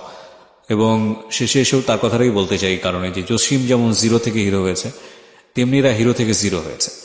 একটা কথা আছে যে সৃষ্টিকর্তার খেলা বোঝা বড় দায়, যে আজকে সকালবেলায় যে আমির, সন্ধ্যাবেলায় সে ফকির। নবাব সিরাজউদ্দৌলার ঘটনাও কিন্তু ঠিক এরকমই ছিল না? ওখানে বোধহয় এই গানটা ব্যবহার করা হয়েছিল। তো আসলে এটা মানব জীবনেরই খেলা। তবে এটা ঠিক যে মানুষ যে জিনিসটাই পায় সেটা তার আসলে কর্মের রেজাল্ট। মানুষ আপনি লটারিতে আসলে বড়লোক হওয়াটা কখনোই এক্সাম্পল হতে পারে না। মানুষ বড়লোক হয় সেটাও পরিশ্রম করি, কাজের মাধ্যমে। মানুষ বড়লোকত্ব বা যাই বলি না কেন, অর্থ সম্পদ, বিত্ত বৈভব, সেগুলো হারায়, সেগুলোও তার কাজের ফসলই। এইটাই, মানুষের অনেক কিছুই শেখার আছে, তবে কোনো কিছুই আসলে স্থায়ী নয়। মানে আপনি এখন যেরকম ছোটবেলায় গাড়ি বাড়ি কোনো কিছুরই অভাব ছিল না, ওই জায়গাটা যেমন এখন দুঃস্বপ্নের মতো মনে হয়, ঠিক একইভাবে সত্য যে আগামীকালকে আপনি যে আবার তার চেয়ে ভালো পজিশনে থাকবেন না, এটা অনিশ্চয়তা না বেসিক্যালি। তো কি মনে হয়, মানে আপনি এই গল্পটা কেন বললেন? আপনার আজকের এই লাইফ স্টোরি বলার পেছনের কারণটা কি? মানে আপনার জায়গা থেকে কি বলার আছে? আমার জায়গা থেকে এইটুকু বলার আছে যে এখন যেহেতু আমাকে কেউ দেখতে পারতেছে না, আর কিভাবে দেখতে পারতেছে, আসলে জিনিসটা হলো এভাবে যে যারা এখন আমার বয়সে চাকরিতে ঢুকছে অথবা কোনো ব্যবসাতে ঢুকছে, অথবা আমার বন্ধুদেরকে আমি বলতেছি টাকা আছে, ওই যে আমরা চিন্তা করতেছি যে আজকে 10 টাকা কামাইছি, এই 5 টাকা খাই, 5 টাকা জমাই না, 2 টাকা খা, 8 টাকা থো, তাহলে কালকে আর 3 টাকা খাইতে পারবি। মানে এটা আমার ফ্রেন্ডদেরকে এভাবে বললাম, আর সব লিসেনারকে মাইন্ড করবেন না, তুই করে বলে ফেললাম। সবাই আপনারা এই কথা চিন্তা করবেন যে মানুষের আসে সময়, অনেক সময় একটা কথা শুনি যে যায় কাল ভালো আর আসে, যায় খারাপ আসে ভালো, অথবা যায় ভালো আসে খারাপ। সো আমরা এখানে এন্ডিং করবো। সো প্রিয় শ্রোতা, এই হচ্ছে আজকের এই জীবন গল্প। এক ধরনের ঢেউহীন, নদীতে স্রোতহীন একটা জীবন গল্প। এটা আসলে ওর বাবা যদি বেঁচে থাকতো তাহলে ওর বাবার মুখে শুনলেই হয়তো বা সবচেয়ে ভালো হতো, কিন্তু যেহেতু ওর বাবাটা বেঁচে নেই, সেহেতু সন্তানের যতটুকু দেখেছে বাবাকে, বাবার যে দোর্দণ্ড প্রতাপ অর্থের, সেটার যে নুয়ে পড়া গল্প, সে অর্থে বলার দিক থেকে অবশ্যই চার্মলেস, কিন্তু অবশ্যই অনেক বড় লেসন আছে। আমার মনে হয় যে আজকের এই জীবন গল্পটাকে আমরা সেই লেসনের জায়গাটা থেকেই নিই, যে এক সময়ের যে আমির সে আগামীকাল ফকিরও হতে পারে, এক সময়ের যে ফকির সে আগামীকাল আমির হতে পারে। সুতরাং কোনো মানুষকেই যেন আমরা তার বিত্ত বৈভব দেখে এমন কোনো সিদ্ধান্ত না নিই যেটা আসলেই আমাদের নিজেদের জন্য ক্ষতিকর। আমার মনে হয় আমি আপনাদেরকে বোঝাতে পেরেছি, because this is a very message line story. Thank you very much. আজকের মতো এখানেই শেষ করছি। সবাই অনেক ভালো থাকবেন। শুভরাত্রি।